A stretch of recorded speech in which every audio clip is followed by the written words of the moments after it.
Welcome to That's Absurd Podcast, your source for everything hip-hop, pop culture, sports, and more. Tune in, subscribe, enjoy. Yo. Welcome back to another episode of That's Absurd Podcast. I go by the name of Juno, a.k.a. Melvote. It's your boy G.P. And your boy Gray. And we are back for another week of the absurdities and bullshit. Fellas, what you guys been up to, man? How's y'all week been? Well, I just came from the Art Basel from Miami. It was pretty good, man. I learned a lot. I went there, just to learn some stuff, make sure I'm ahead of the curve, make sure I'm not left out. You know what I'm saying? Question is, how much money you spent? What? Maybe 300. How you spend money? You actually bought NFTs? Yeah, but not like the ticket itself. Was like 200. Then driving down there, gas, food. Is the ticket an NFT? No. That would have been smart, right? Everything's NFT. It's a digital fucking. Well, I guess it is. I guess it's a digital ticket. So is that not considered NFT? You buying digital shit? Yeah, I guess. Yeah, but it was pretty good. Got some contacts. Talked to a few people. And we really learned a lot, so I think it was a good event. Yeah, well, that was it for me. What about you, Nate? What you been up to? This past weekend, what is it? We covered last weekend was Thanksgiving, right? Are we coming on? We're coming off of Thanksgiving. Yeah. Nothing, basically trying to work off with the couple of pounds gained during Thanksgiving because, I was on those edibles and I give you the munchies. That was a killer, You went to Palm Beach? Yeah, I went to Palm Beach. When you gonna host Thanksgiving, bro? Next year, we're gonna definitely, because this is definitely my last year going down there. Because even if you arrive early, we're still not eating till like 6, 7, and none of y'all up here was done early this year. So we couldn't go to y'all spot first or anything like that. So next year, we're definitely gonna host it up this way. We might just have to make Central Florida the Thanksgiving destination. Yeah, for people to come up to us. That's what it should be. Yep. Having people from North Florida and South Florida, you might as well. Yeah, they're the ones that don't go move. That we going down all the time throughout the year. They're the ones that might as well come up. So definitely gonna do that. Thanksgiving is pretty dope. Family get together. That's it. I was on them gummies. Just You brought that 50-piece of chicken. Which you bring what was your contribution to Thanksgiving is, dinner? the 100 wings. But this year was a smaller group, so we went with 50. But we still bought. Nigga showed up with 6 people. How you show up with 6 people and bring 50 wings? 50 wings, but I brought the utensils and everything else as well. I bought the dishes. I usually bring 100, but it was only it's not even the rest of the kids. You can't let the family disrespect your wife like that. What do you mean? And tell her to bring the utensils. To me, They don't. That's the disrespect. No, we chose to do that because I usually do 100, but since we have less people approved of going this year, we end up doing only 50, and I brought the utensils and everything else. Some years I usually do the 100 and then bring like the cake. I'll do something else with it. You know what I'm saying? But Mark usually gets the cake. He does something small like the cakes or anything like that. So I did the plates, the utensils, the forks, knives, everything else, about the wings. And that was it. We're driving down 2 hours. We shouldn't be doing that. We should have the least amount of thing. We're doing coming down every year. We can't be expected to cook 2-3 hours in advance and then drive down to it and say that's bullshit. Nah, if we're the one going down every year, you're supposed to just send the money. Yeah, to me, I believe. Oh, I got no problem. That would be even easier. I believe on Thanksgiving, people should give chicken a break. Give chicken a break. Turkey's trash. Yeah, I'd rather take turkey outside of fried turkey. But even fried turkey is still not better than chicken, though. Nah, it ain't. You know what I'm saying? I'd rather take chicken. Yeah, I wish a motherfucker would have Thanksgiving without no chicken. Exactly. All turkey. Be like, what type of shit is it? What kind of shit y'all running here? Only turkey. Imagine turkey being the only protein at Thanksgiving, bro. Motherfuckers would be pissed off. Exactly. So, especially Haitian Thanksgiving, there's no griot. Yeah, there's no fucking Chicken, there's no man. If there's only turkey, bro, I'd be pissed off. I'd be mad as fuck. So we had a good time, but we're gonna try to we're gonna most likely host it next year. I want to actually do a Thanksgiving Day brunch. That'd be dope.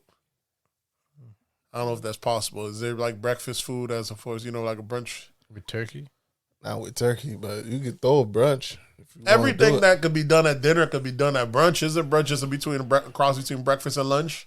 Yeah, in a sense, you could have turkey. You know what I'm saying? You gotta start early though. And it would be good that'd be done early if people wanted to go do stuff afterwards or anything else. It's possible. What you got into though? Let me see. We hosted Thanksgiving this year. Had some family come in. I fried my turkey, of course. And this time, bro, I forgot to fucking inject my turkey. I had to inject my turkey mid-frying. Shit was crazy. Does that make it pop even more then? Since you're putting the liquids in there? Nah, because you're injecting it inside the turkey, not outside. Okay. So it didn't, turkey still came out the same way. It's just I usually inject it like a couple of hours before I deep fry it. But turkey came out the same way. So other than that, went out this Saturday to R&B only, some R&B party that. Listen, bro, you cannot have an R&B party and not play no R. Kelly, bro. It's not a real R&B party. You started going against it. Like, what is this shit? Yeah, bro. Because they started having a contest between 80s babies and 90s babies. I was like, if y'all gonna represent the 80s babies properly, you gotta play some fucking R. Kelly. That's what we fucking get down to. We ain't trying to hit none of that bullshit y'all playing. If you really want to have a competition on R&B, R. Kelly has to be involved. I don't give a fuck what. I don't care what 16-year-old booty he licked. The nigga was a fucking genius when it comes to the music. There's no R&B in the 90s without R. Kelly. So I thought it was a disingenuous type of party, but that was pretty good. I got drunk. Niggas had me drinking Hennessy all fucking night over there. After the party, let out. We just talking it up, chopping it up, talking some shit. I don't know how we interacted with this white feminist, right? Oh, I did see the video. Do you remember how we interacted with them, Gray? Let me see. We were walking. I think the dude who was on stage, he was with her friend. Really? I think like we had talked to him. Mm-hmm. We said what's up to him, this and that, whatever. And I think she came up, the other friend, that the white girl. Mm-hmm. Then we got into a discussion, and then she said she's not white, this and that. But you look at it like she's clearly white. So I don't know. No one's white anymore. No one wants to be white. So it's not cool to be white anymore. No one's just white. I guess she's Italian. I don't know what you're trying to shy away from. No one's just white anymore. No one wants to claim the white race anymore. That's it. In America, you won't find anyone that's just solely white. But nonetheless, we interacting with her, and for some reason, she brought up that she could beat you in a race. Yeah, she saw my skinny jeans and my big ass gut. She said, I could beat you in a race with my heels on. And I was like, come on. She disrespected you. I think she was also running to prejudged. I was like, that's just disrespectful. You're a woman. You ain't having that. I was on my misogynistic tip. Yeah. I was like, you're a woman. Come on, don't do this. Don't do this. Then she said, she'll bet me. I was like, bet. Oh man. I said, bet. Then she was like, I'll beat you with my heels on. I was like, bet, no problem. Let's do this. Line it up. We lined up. You on your mark, get set, go. Nigga took off. And shoes and heels came off. Her heels flew off, all that shit, bro. Jay's flew off too. One of my shoes flew off, bro. I was like, shit. But what ended up happening? I ended up beating her in the race. And of course, her being a fucking woman, she didn't want to pay. she refused. She was trying to get away from paying after she doing that cash this bet. I didn't want to bet this lady. You didn't want to have to take her money, but it's a principle. It's a principle. It's on GP. Yeah, on GP, right? So like you got to do it for just to stand for the battle of the sexes, just on the on the right of masculinity. So you got to take her money. You didn't want to. After we finished racing, I won. Right? She's trying to dodge paying. Oh, it was funny, man. She tried to dodge paying, right? So I looked at her. I said, "You know what? This is why black people can't trust white people." Oh. Once I said that, Nate, that money came out so fast. Like, God forbid, you ain't gonna make me racist now. Let me go to break out the Bro, that shit. I don't know if everybody started laughing and she felt bad or something, but everybody was looking like it was like she was bringing up a lot of excuses that she talking about. Do you want Cash App or cash? Yeah. No, and she got cash in her wallet talking about, I want cash out. Yeah. Bitch, give me the money. So after I hit her with you can't. I knew we was already battling about sexes and feminism and men shit, right? So I know I couldn't bring up boys because you're a woman, you don't want to pay me. I had to pull out that race card. I got her right when you wanted her. Once that race card came out, nigga, that cash came out. And she paid me my fucking money. But she was fucking heated, bro. Oh man, she was mad. You could see it. That money took her. She had plans for that money. She was pissed off, bro. Because that money had plans. Imagine if I lost, right? I couldn't give up no excuse of not paying her. Mm-hmm. She would have made a big deal, blah blah blah. But as soon as she lost the bet, she was trying to backpedal. I hit her with the race card. I had to. Got my money. She was mad the whole fucking night. Walk away. She came back, took your vape. Yeah, bro. She was pissed off, bro. But I was like, and I fucking pulled both of my hamstrings, bro. Both of my hamstrings was on fire for the next couple of days, bro. My shit was on fire. Serves you right. Bro. I can't even imagine running at full speed. Bro. I like to think I can. Each time I go to jog and do a couple of streets and my knees hit. Let me slow my got to win it. Back down. Yeah, I'm like you got to win it. Bro, I can't imagine what going at full speed. You gotta have to. Cold turkey, bro. I'm cold turkey, bro. I just been chilling all day. That morning I had to pressure wash the driveway. So nigga, I was exhausted going to this party. But she challenged the man. I had to let her know. Ain't no beta baby.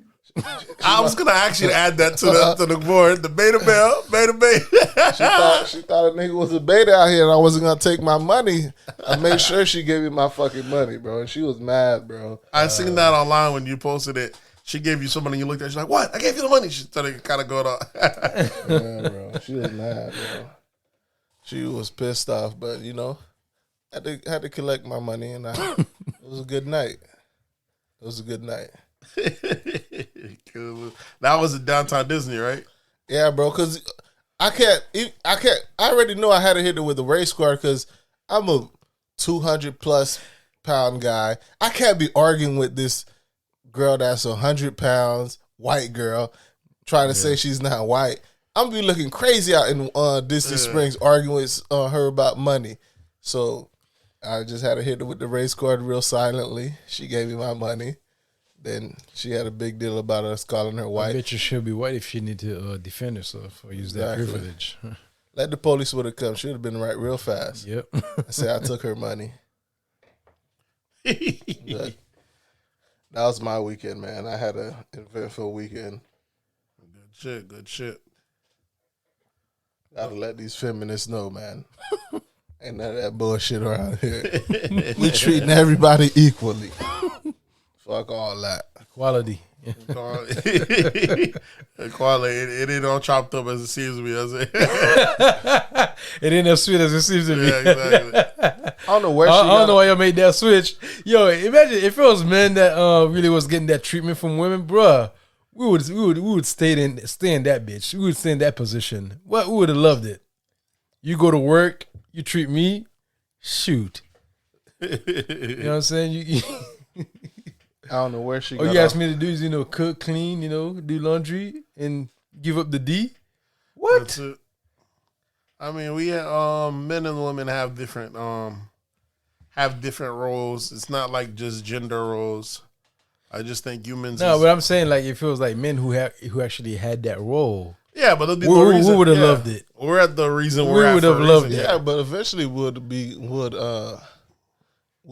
do what the women are doing now. Yeah, is try to fight for equal rights and all that bullshit. You know how that goes. I mean, if we could have fought for, there's more women than there are men in the world. So if they wanted to have the power, man. they could have the power. I don't see it. I don't think men wouldn't fuck it up. Dude, because due to we're biology. Bigger. Yeah, because of biology, we're the bigger biology, no matter how many of them it is. So like they are more of them than us. They outnumber us. And they outlive us. I think at least minimum 2-1. But let's just say it's 3. I think it's 3-1. There's three women to every man, right? Really? But I could personally by myself take out 4 or 5 women. That's because of biology. So it's just the biology thing, and women don't want to accept that biology shit, bro. They don't believe in science. I don't know. I think all women are Republican. They don't believe in that science shit. Well, I can't blame them on just Republicans. Both sides don't give a fuck about science anymore. I'm saying Democrats ain't even give a fuck, but don't even believe in gender anymore. So so both sides just it's whatever it's convenient. Yeah, they both pull out. They choose sides like religion. So I don't know why she decided to pick on me. She must have thought I was the slouch. She didn't know. Nigga, you talking to an ex-athlete? Nigga. Them shit is muscle memory, baby. Muscle memory. I used to be the 3rd fastest kid in my elementary school. Behind it was Jamar. I still remember that nigga name. That's how bad racing was back in the days in the 80s, in the 90s actually. Jamar was the fastest kid in 5th grade. Then there was Gene. Gene was number 2. Gene who? Gene, cousin. His cousin. Yeah. Gene Fidel, bro. Really? That fat nigga, bro, was he was big even then. That motherfucker was fast. Jerry was fast too, though. Yeah, but Jerry was older than us. What was that one dude? He was real Gabriel's fast. brother, Jeremy. I think it's fast as shit. What was that one dude? He was real Jules? fast. No. What's his name? Can't remember. I mean, Jules is like a track champion. No, I'm talking about he was big. He was actually a big dude. And fast? But he could move. I remember when I was on the track team, a big nigga beat me. The motherfuckers from Belgrade, they're like animals, though. This motherfucker, he threw the shot put. He was already kind of a fat dude. And you know, when you shot put, you gotta have strength. So you thought you saw him on the trap? I'm about to burn this motherfucker. Bust his ass out. And his hurdles. You know he chased rabbits. And then, them Belgrade motherfuckers, dog, I don't know, they beat us in every goddamn thing. Rabbits, I'm talking about from big to small, it didn't matter the size. Everyone was fast, bro. Was whooping your ass. They came out there and cleaned our clock, bro. That's what I had just made. I was trying to compete for regionals. That's the good thing about his name was Marcus. I don't know, Nate. Yeah, I was making in hurdles. I was on point. Jules was the fastest of the team, and I just started hurdles that year. Come on, Nate. And then the good thing about track. I remember you for a track. I'm telling you, that was my year. That's the only sport. The good thing about track is you don't have to beat the person to make it to regionals. There's a certain time you have to beat. You know what I'm saying? To make it to regionals, and I was trying to make it to. Because what was it? It was regionals and the state, right? Yeah. So I ended up, that was my race or last 2 races to compete to make the regionals. And then Belgrade niggas came in. Took you out of competition? Took me the fuck. Them big motherfuckers came out there. Oh, they had it definitely. I knew for sure they probably won the whole thing that year. You know what I'm saying? Niggas came on a bus. Yeah, they were bigger than us. like the Jamaicans. They had beards. They just came freak of nature, bro. You know what I'm saying? But, you know, Belgrade. Check them niggas' birth certificates. Well, you know, Belgrade sends like a good 4 people to the NFL every year. Yeah. Out of everywhere in Florida, they have the most. They send followed by Miami, but yeah, Belgrade sends the most people to the pros. So they're freaks of nature out there. Remember when Belu came from there? Out the blue came. This motherfucker had an arm out this fucking world, bro. Just whooping everybody's ass. This came out. And he wasn't even one of the athletes. Wasn't one of the athletes. He was just one of the regular niggas at the school. Had the best arm of the school, bro. Just came to the school and just started trucking this, and that fucking arm was launching shit, bro. These niggas from Belgrade are a different animal, bro. It's just crazy. Y'all ready to get in some of these absurdities? Let's do it. Let's get it. Okay. I guess we'll start with hip hop. I guess we could start with the big thing right there. R.I.P. to Virgil Abloh. Yeah, that's just crazy. Yeah, he died of cancer complications at only 40 years old. That Virgil is the 41 or 42. 41. Yeah, Virgil is the creator of Off-White brand, and he also worked at LVMH, Louis Vuitton. Louis Vuitton. Yep, he used to work with Kanye, but he had got that first black guy, I think, the head over there. I think he was the first black director of creativity something. Correct. Yeah. And he has a bunch of different spinoffs with Off-Whites, from Jeep to different car brands to different shoes. All that shit tie in, sells real well. He made like I said, even though he wasn't here long, he made a massive impact. So I guess that counts for something. You know what I'm saying? I don't even have a pair of Off-White shoes. Them shits is hard to come by. It's hard to get. I Very tried expensive. to get on any of them, but shit, I haven't been able to hit on any of them. Yeah, very expensive. Resells through the roof. And it just came out the blue. You couldn't even tell. You didn't know he was fighting with any cancer. They said this is something he'd been knew. He was fighting with, and I don't know. That shit's wild to me, bro. Niggas be suffering in silence. They don't be telling anybody. I wonder if they like Chadwick Boseman had the same thing. I don't know if he had the same cancer, but it was the same situation where he was fighting cancer and the world didn't know and nobody knew. I wonder if they did express it to what's name, if there would have been any change, or you know what I mean? Yeah. Well, I mean, with Chadwick, when we seen him getting skinnier, I guess as he was taking his chemo and shit, I don't think Virgil even got to that stage. The type of cancer he had has to do with like your heart or some shit, and it makes some part inflamed, your valves are blocked. Mm-hmm. But maybe he figured he just had a bum ticker. I don't think like the cancer spread to anywhere that got to him. He didn't have enough time to either have a transplant or new valve, whatever it is. But probably, whenever you have heart complications, that's a bad, you know what I'm saying? You can go at any time. You know what I'm saying? I think I've had friends that, you go to sleep and then that's it. And you heard, they've always had like a bad heart issue growing up. That could happen. You can just go to sleep and just not wake up. And if you had, so that's one of the things that you are fighting against time whenever you have a heart issue. I don't know if you remember Big Fred with Survivors. He went down to the gym one day, went for a layup, collapsed, just died. Yep, that shit could happen. We had another homie from, I forgot his name, down Lake Worth, that he went to sleep. I think he either had a seizure in his sleep or had some heart issue and he died. Didn't, what's the name, brother died with heart complications? Down there, stayed by Watnell and them, right? What's his name? Them. Yeah, that's what I'm talking about, yeah. His name was Wadley? Yeah, so it can happen, that heart thing. No, I'm talking about what's the name's brother, Joe. The twin? Oh, yeah, exactly. Yep, you're right, yep. Yeah. Yeah, Joe, yeah, that's another one. And he had heart issues ever since he was young, so it's kind of crazy. That's crazy because it's crazy how when twins, especially identical twins, and they end up having different complications. Yeah. Even though they're identical. Because I know some identical twins, one has sickle cell and one doesn't.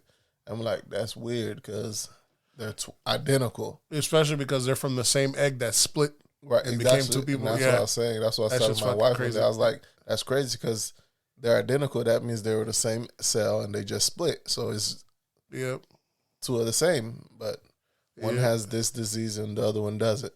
Yep, that's what happened with him. He used to have open heart surgery when we were younger growing up, and he got better, this, that, and third, and he eventually fell out. Yep, and he died. It is crazy. But I guess it was one of those things. Anyone I knew that had heart issues, they had it when you're younger. They had the surgeries, and then as they get our age, we kind of even forget they even have it until out the blue, you end up hearing they end up passing or dying some shit out the blue. I don't even think it's because they don't really share that shit with, like, people. When they're adults, you mean? No, when they're younger, like, we might not see them for a couple of days or something like that. You forget it, and you think? They just don't tell people that that's what they were away for, was a heart complication or anything like that. So, I don't know. Yeah, that shit's crazy. But, Virgil's thing is wild. I know Kanye's probably going to feel some type of way or the other, you know what I'm saying? Even after he did that big interview last week saying how he was kind of jealous of Virgil, this, that, and third, and he was trying to come back, but now he probably feel like he put his foot in his mouth. Yeah, and you're competing against a guy that had bigger issues. Shit was crazy, man. Yeah, that's a big stand in hip hop. This dude was doing everything from designing clothes, the album covers. I think he did the album cover for 2 Chainz, Lil Uzi Vert. You know, he did a couple different folks. Yeah, that's crazy to see how much he got accomplished while battling this cancer shit. Mm-hmm. Not telling nobody. So, yeah. What else we have in hip hop? I guess in what's the name? The young I guess they had Young Dolph's funeral. Was that? Yeah, I saw a whole bunch of shit on Facebook today. I don't know if his funeral was today or yesterday. I would assume it was yesterday, Saturday or Sunday. For the weekend. Oh, yesterday was Monday. Yeah. But that's not how people don't do, like, common folk do funerals on Saturdays. Well, here's what I heard. Black folks do funerals on Saturdays and Sundays, on weekends. Jewish people do it any day. Muslims do it almost as soon as possible, like the next day or two. I think it's something to do with the melanin in the skin and shit and being in the freezer. Because, like, white people have to have their funerals very soon or the body just look completely decayed and shit. I don't know if that's the reason. I know Jewish folks, it don't matter the day. They don't look at any specific day. So they'll have a funeral on a Wednesday or a Monday. Yeah, I think black folks try to do it on the weekends. No, I think it's because black folks are able to preserve longer. So you think that's the reason? Yeah. But either way, now because of COVID got the morgue so backed up. Weekends are all booked up. Most people that die now, you're gonna have a weekday funeral, unless you're willing to push it back even further. Yeah, I had friends, folks who died. It's gonna be a weekday funeral if you want it anytime soon. Yeah, I remember because when we had to have a funeral, I'm talking about, and this was in like the heart of COVID, and we had to go to like 8 different cemeteries. You see, just to get a date, and the one we ended up going with had 6 or 7 funerals that day. Yeah, that's why when people say COVID's no joke. That's the same breath we can say COVID's not serious, but at the same time you're like, go to your local morgue and see if you can book a thing there. And these motherfuckers, business is booming over there, so there's something there. You can't really not say it's not a joke because I got friends. I had a homeboy, he had buried his dad maybe a couple weeks back, and he had to do a weekday funeral because they're so booked up, maybe 3 weeks out or so if you wanted to get the weekend. Yeah, that shit is crazy. Yeah, it's wild. What else do we? That was R.I.P. Young Dolph, man. It's kind of crazy. He was laid to rest. I've been listening a lot of Young Dolph. You know, I used to be heavy on Key Glock, but I'm going back and revisiting a lot of Dolph's work. I'm tired of niggas in the hood. I'm really tired of niggas in the hood.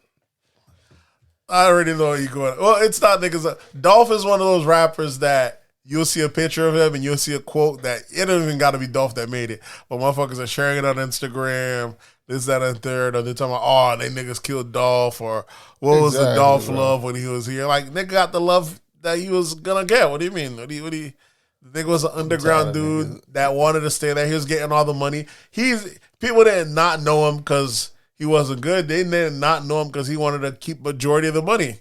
If he wanted to give up more money, he would have got more exposure. But he had a boss deal.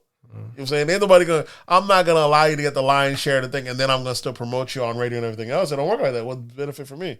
If you want to get $7 out of every 10, you can go pay for your interviews. And if not, you're going to keep rocking out, doing your shows and getting paid. That's the reason. Don't act like people didn't know him because we just now bandwagon. Motherfuckers know he was there. He got more coverage now because the way he died, sure, but it ain't like he wasn't a boss. That's the reason. You know what I'm saying? People acting like people are just bandwagon. It ain't that. It's the way. A lot of niggas is bandwagon. Yeah, a lot of people are bandwagon now that he's on in that sense. But people are acting like it ain't like the radio started playing him more. The radio didn't play him. Everybody on my timeline that says Young Dolph was their favorite rapper. Oh yeah, I'll give you that. Definitely full of shit. I'll definitely give you that. Yeah. Niggas be acting like they actually fucking knew him personally, bro. I be like, fuck is you talking about? You didn't know this dude. To me, that's just fake love. Because the niggas that you know around you dying every day, you ain't showing them that kind of love. What kind of shit you on? And because if you're a fan, you know how fans kind of make you have a rivalry. Y'all all can't tell me y'all love Dolph now. As much as I know y'all motherfuckers love Moneybagg Yo and Yo Gotti. Not even Yo Gotti, but Moneybagg Yo. Moneybagg Yo is a different beef. That's two different camps. Moneybagg Yo is in Yo Gotti's camp. Okay. You know what I'm saying?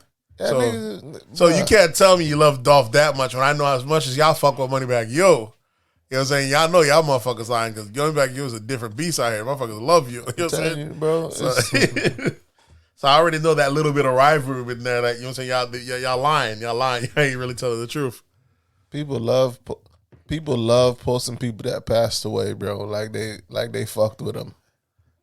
I mean, can you blame them? It's one of the few things that the algorithm allows to break through and all your fans see. You can't really blame them. If online was working how it's supposed to work, when you post the shit outside of only 3 people seeing it, they'll be all right. But let you post when someone died, that shit breaks through and goes to all your fans, all your friends. Then you're like, oh, this should get some traction. The only thing that spreads, huh? That's the only thing that's bad news. The only thing that spreads online. That's why these people sick of Zuckerberg and them now. That's the only thing that breaks through.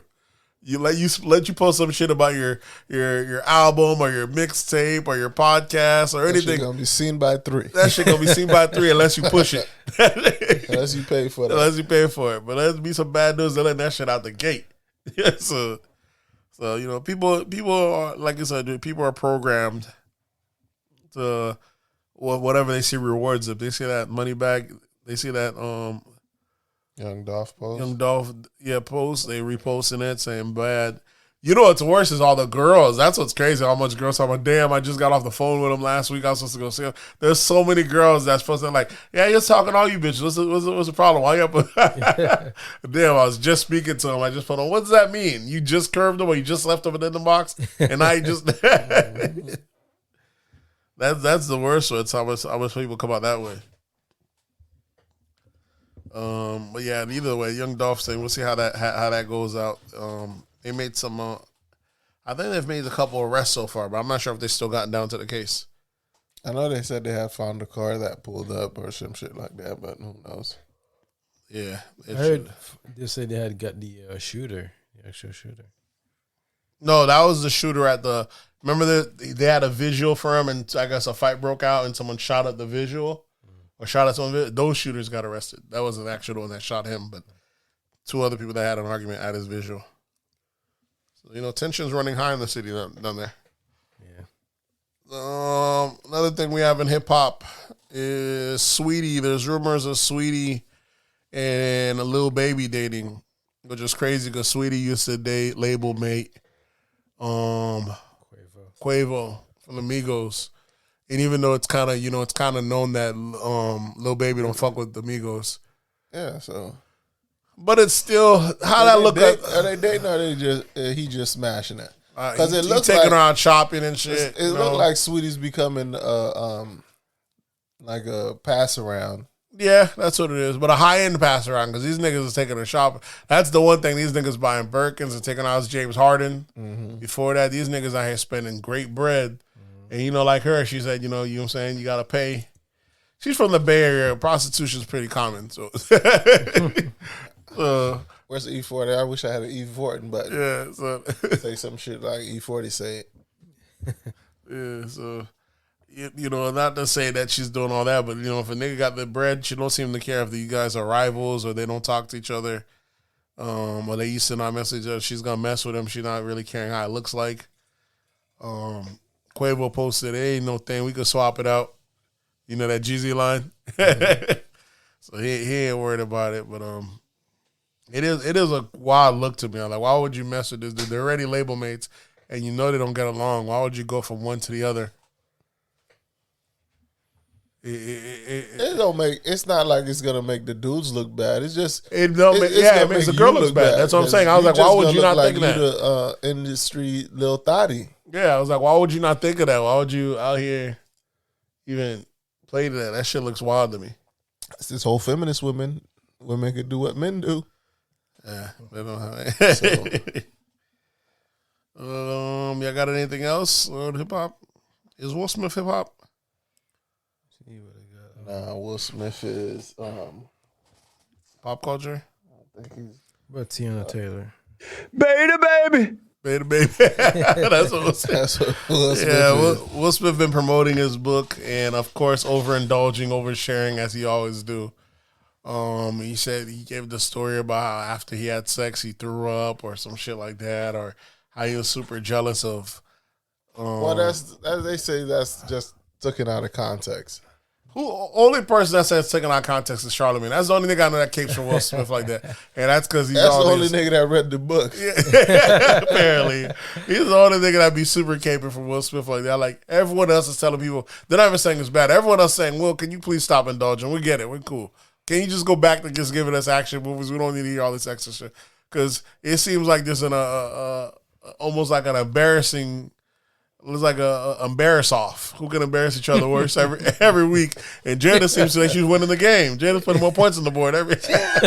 She going for the 21-0 for the blowout. Remember the after the Locks and Dipset, and they had Jada in the Knicks jersey talking about he put up 81. Yeah, That's how it's going with Jada and Will. yeah. Jada putting up all the points.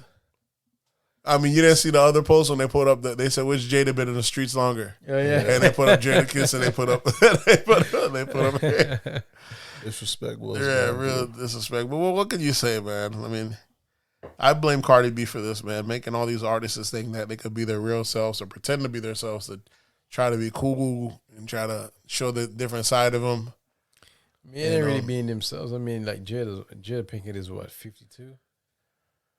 Yeah, but they've been doing their swinger lifestyle, being private about it. Keep it private. Ain't nothing y'all saying that's gonna normalize the shit y'all do. There was a reason y'all kept it private. Yeah, man. It ain't nothing new. Yeah. Yeah, there's no way you're gonna normalize how you raise them weirdo kids. Yeah, man. their kids were their whole life is weird. That's why they had a private lifestyle. They're rich. We understand that, but trying to do red table talk and make it seem to them more a mother, a daughter, and a grandmother talks about how the daughter somehow doesn't like commitment and she's cool having a polygamous relationship. How? Where the fuck does she get that from? Where's her life experience from that she's just cool with polygamy?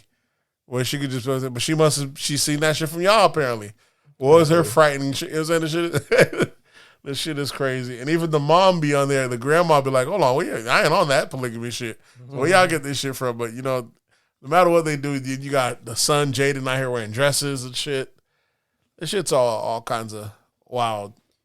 It's funny, celebrity kids. I mean, they just have it where they could be whatever they want to be in. It just doesn't matter, you know what I'm saying?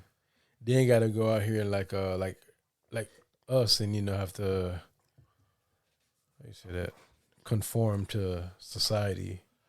Yeah, you don't have to conform to society, but they're trying to get society to conform to them. That's the difference. There's a It's not difference all between celebrity kids that are weird like that, because I don't think Dame's son is weird like that. No, I mean, plenty don't have to be, because, like you said, some people, I think they're trying to say that they have is freedom. I was like, I don't know what you call it the fuck they have. They got some weirdo shit, and that's cool, but there's a difference. When You know who kid might be a weirdo? Who? What's that nigga name? Had a baby with Amber Rose. Oh, yeah, exactly. Bash. Yeah. Bash.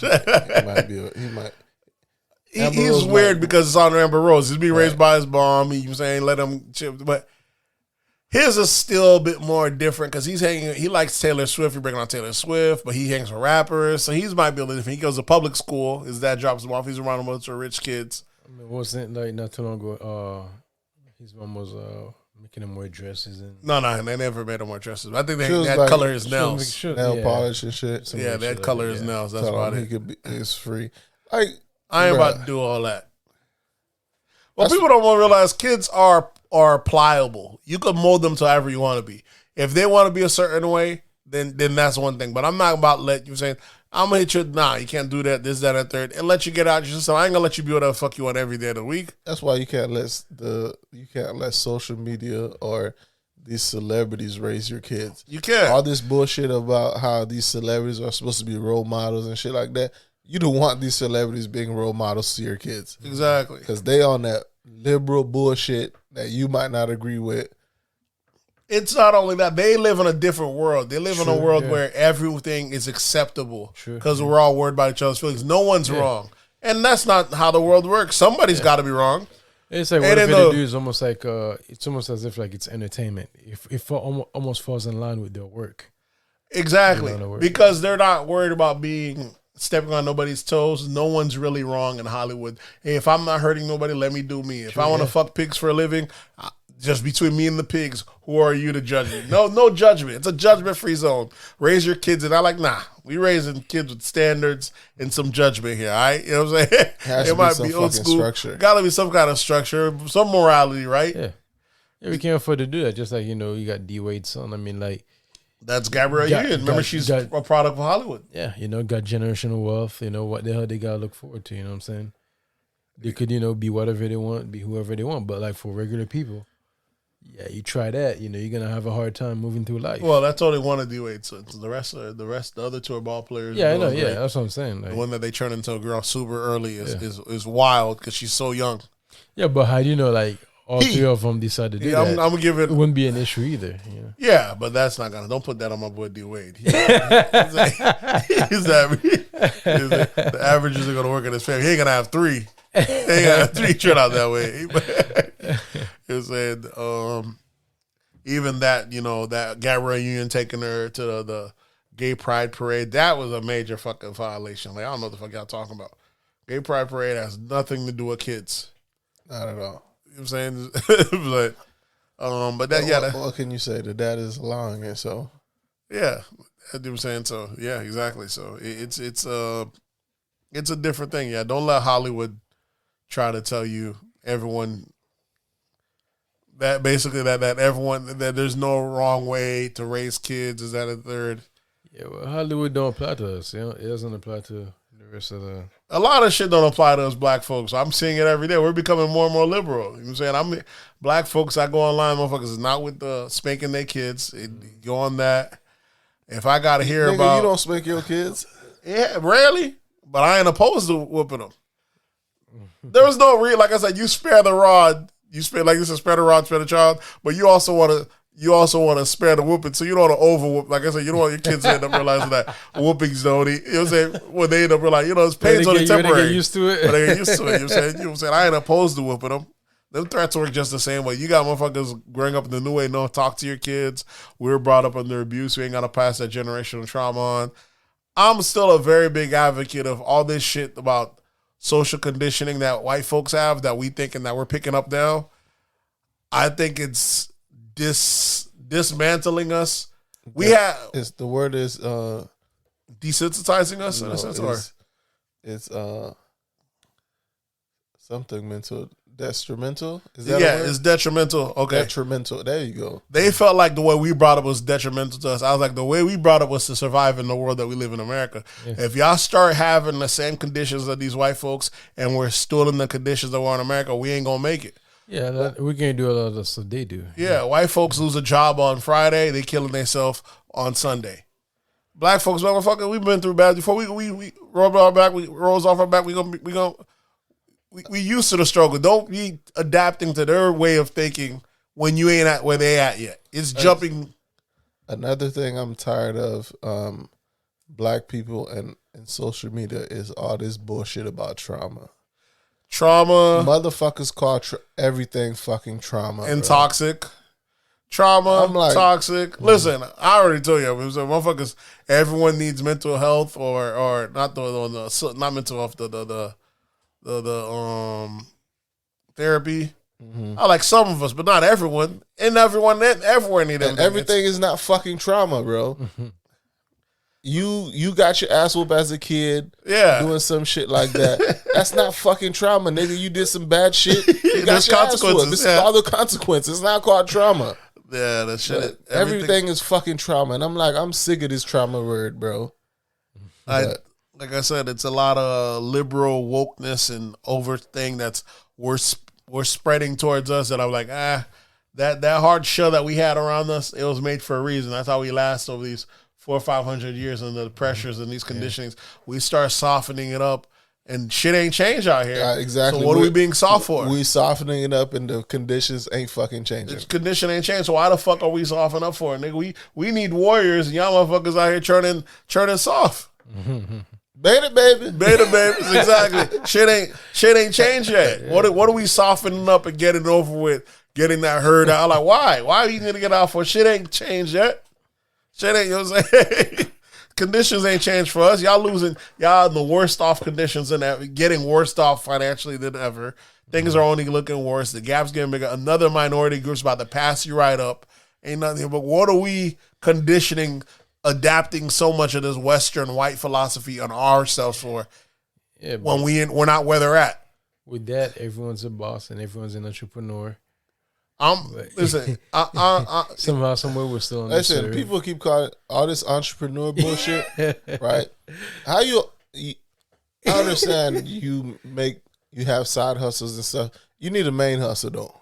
If you don't have a main hustle and you have all these side hustles, and at the end of the year, your net profit is only $20,000. Exactly, nigga, you poor. That's what you are. You're not an entrepreneur. You just poor. Because you could have made the 70,000 being working a 9 to 5. That's true. But now you want to be an entrepreneur and you making 20,000 a year. But motherfuckers don't look at it like that. They just want to tell you hating. Like, nigga, go get a fucking job instead of telling people I'm an entrepreneur. Nigga, you just poor. It just all these entrepreneurs, they can't go buy a house. They can't do a lot of shit. They can't. I'm reading a book right now, in fact, on that an audio book that I had been started, but I'm trying to finish off. I'm trying to finish 3 books before the year ends. They're audio books, Nate. Yeah, but I'll start and then finish. You know what I'm saying? But you go on 2-hour walks a day, you say. Yeah, that's why I just start. Usually when you're working out, that's why I start doing that. I usually the books are like 8 hours long, but when you're working out, you usually want workout music. But I said, I want to try to finish 3 books before the end of the year, so I just did start applying that. So what I'm reading is The Millionaire Next Door, a real good one. I'd recommend. It's conventional. It shows you so much shit. Like that came early 2000. Yeah, it's an early book, but people, the more educated you are, the less likely you're going to be a millionaire. More because you're so worried about risk. Mm-hmm. You become very risk tolerant. Educated you are, and then also because a lot of the more high end place you live at, you're less likely to be a billionaire. So let's say, like, out of all the high end earners, doctors and shit like that, they tend to produce the least amount of millionaires because doctors, they might make $300,000-$400,000 a year. But they live off 600,000. They comment, it's known for them to do that. Meanwhile, the mom and pop guy, he might be worth $2 million, live in a $200,000 house. He's quietly worth just grinding it up. And then it shows that people that do the best that become billionaires are some college, and college dropout. Those are 3. Yeah, some college, and college dropout. But those that finish college or high degrees, they're least likely, even though they have the stats are supposed to be for them because they're making $200,000-$300,000 a year. They're supposed to be the most likely to do it, but because their status, they end up living in a high-end neighborhood, high schools. They end up sending their kids to private schools. Ends up eating what they're the biggest consumers. So they're the ones that have the $4,000 suit, the custom suit. Meanwhile, the private millionaire got the $300 TJ Maxx suit. You know what I'm saying? The regular. So it shows like out of a lot of millionaires are frugal. And then there's a balance because ain't nobody, like, we black, we live in here and half the time these white folks. Different millionaires. Yeah, it shows types, that. Different definitions. There's different, But they show like the average millionaire. That's why they call it the millionaire next door because this is in Florida. Florida and more places probably have some of the most millionaires ever. Florida? Yeah, I was just saying, because the old person you see right up the street, their spouse probably just died, left them $1 million. They have a picture of me now. You're at Publix every day. You're probably walking around millionaires. You don't even know it. Because old folks there. There's the workers there. Yeah. So Florida has so much millionaires. You don't even think about it. Well, you gotta think too. Like even like home ownership, land ownership. Oh yeah, like exactly. Even like the whole coast around lakes. Everyone that's on that beach. Homes. Exactly. That whole coast around waterways. Yeah. They figured they got the second longest coastline. Yeah. So it's not hard. So they're studying them. We're not talking about the people that are over the island that are second generation as a trust fund babies. Those are them. These rules don't apply to them. Those motherfuckers living off a stipend. They don't even get to touch their money. They don't count. They give them $200,000 a year. You don't get to touch no money because they know if they get If you get to touch the money, that's another thing that shows they fuck up the money. And majority of them fuck it up. The money only lasts 2 generations, almost guaranteed gone by 3. Oh yeah. So even when people talk about generational wealth, reading that book kind of make me like, it's almost pointless because your kids are gonna fuck up the bag, bro. It's almost guaranteed. It's only do you really want to do it? Yeah, it's only a minute amount of people that they set it up to where their kids can't get to the money. Period, and all they do is draw an allowance. Yeah, that's why you have these super wealthy people that have these wills where when they die, they just give all the money away, period. Yeah, because the kid's going to fuck it up anyway. Because the kid's going to fuck it up. Yeah, and they know it. They, like I said, statistically, it's almost all gone by the second, but for sure gone by like the third. There's only a handful of families that we've seen, and it might be like 30 or 40, saying that we know that's old money that's been around. The rest... It has to be something that's essential for that money to last without the kids being able to fuck it up. It's got to be something they're able to just draw a salary and they're good with it. Because even if they're not good with the salary, they'll find a way to go to court, break it out, and take out the money because they don't care about the business. They just want the money. They just want the money. So they'll find a way to break the thing apart so they can get their chunk because they didn't. It's not a labor of love for them. They didn't build it. It's not a passion for them. Even though their shit's on autopilot, they ain't got to do nothing. Then they're like, fuck it, I can just get this big bag and I'll do it myself. They go fuck it up themselves. So even that, as much as you see black people talking about generational wealth, that almost is another scam. I feel like we're so new to money. Another thing too, generational wealth is over time. You don't gain generational wealth in your 20s. It doesn't even make sense. Generational wealth means like, okay, after you, like, like after me, after exactly my kids.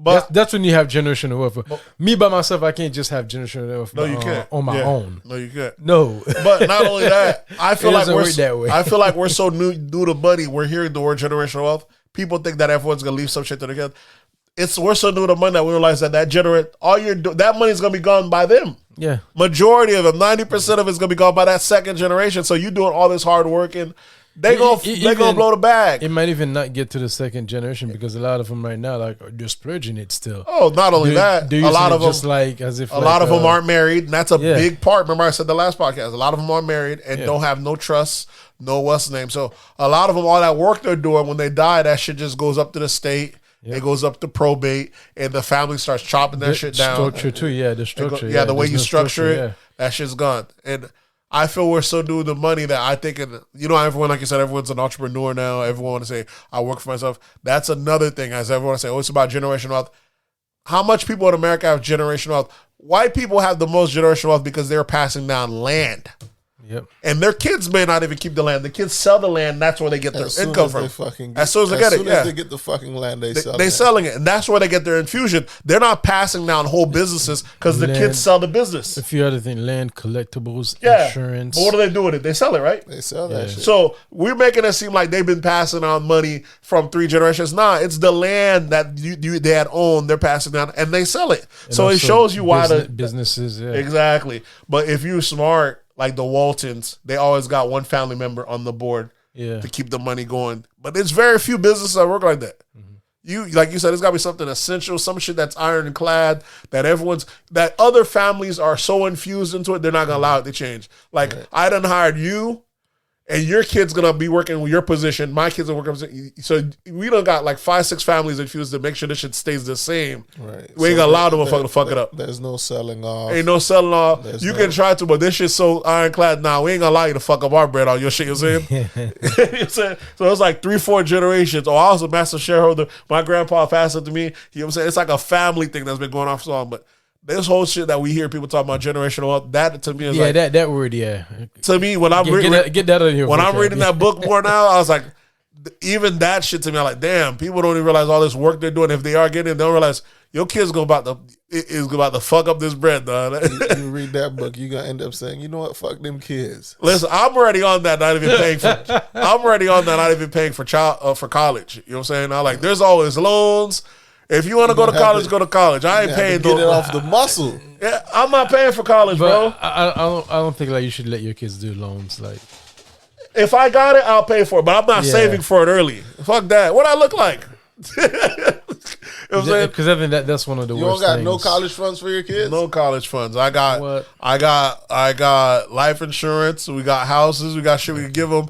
But what am I saving for college from? It ain't like they don't have access to college. You can either get scholarship or get a loan. But that loan though, it's one of the worst thing there is. Sure it is, but I got it. Plenty of people don't got it. It's not something That's that character when you have to take them loans. hey, that's definitely fucking true. That's another big thing because Maybe a kids that destined when you character. the kids that pay for it for themselves, it does do something different as opposed to you giving it to them.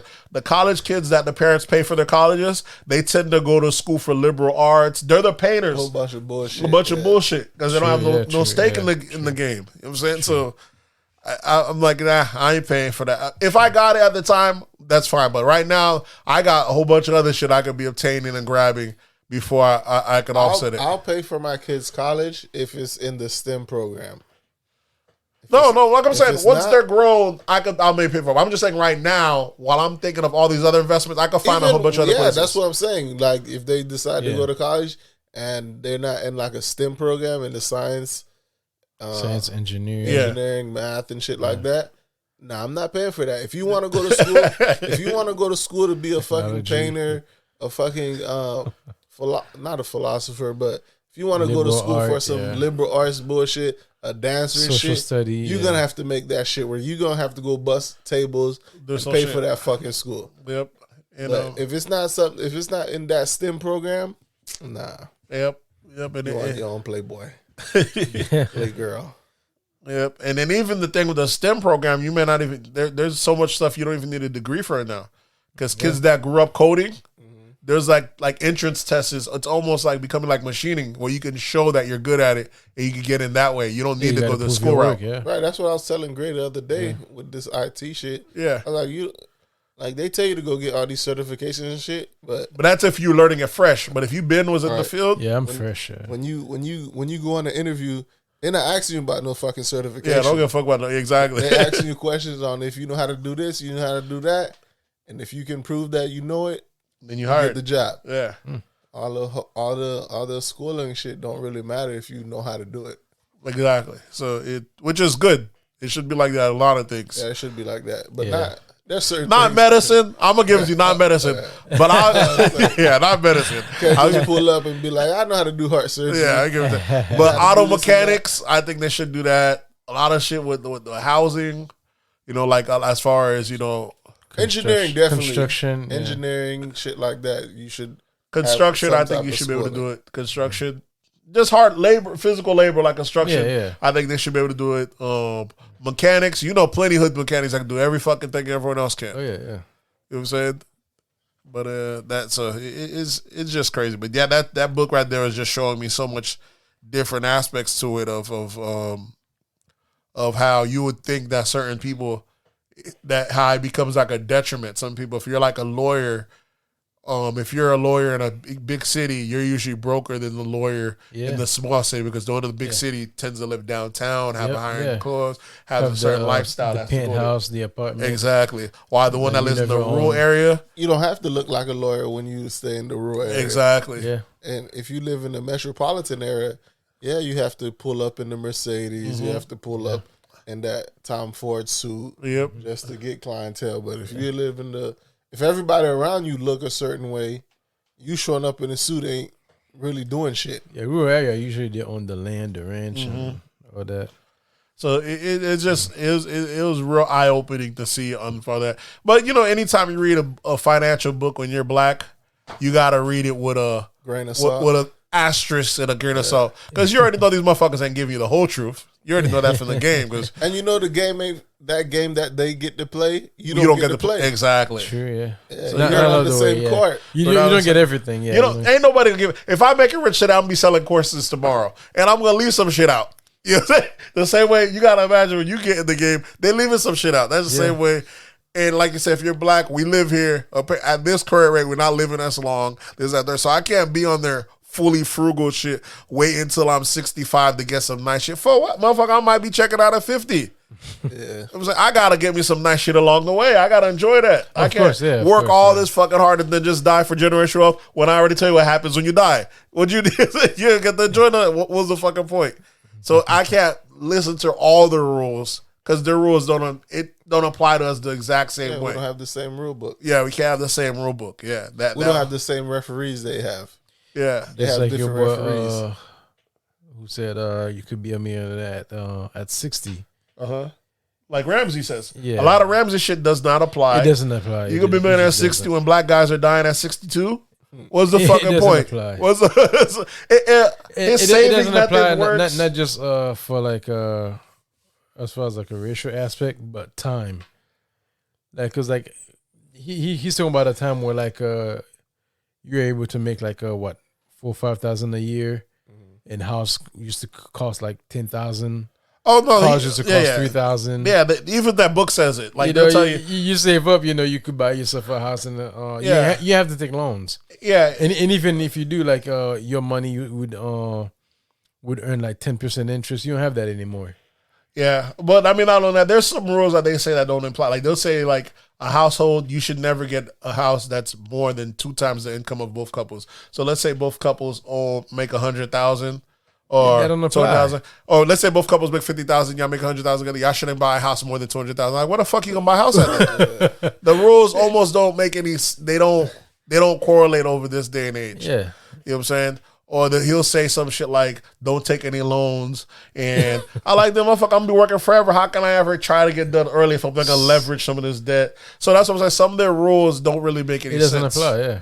You know what I'm saying? It could work if you're playing it safe. If you're cool with waiting until you die. It doesn't apply. It may not apply to us, but if you plan on being here 75, 80 years old, it can work. It ain't going to work. To buy a house that's when 60, 70. Yeah, when you're black, some of their rules it's not going to make any sense. At that point, it's like, for what? You know what I'm saying? Yeah. So it's just a lot of stuff that you got to take in you got to learn. They give you some of the math is always the math. Math ain't never going anywhere.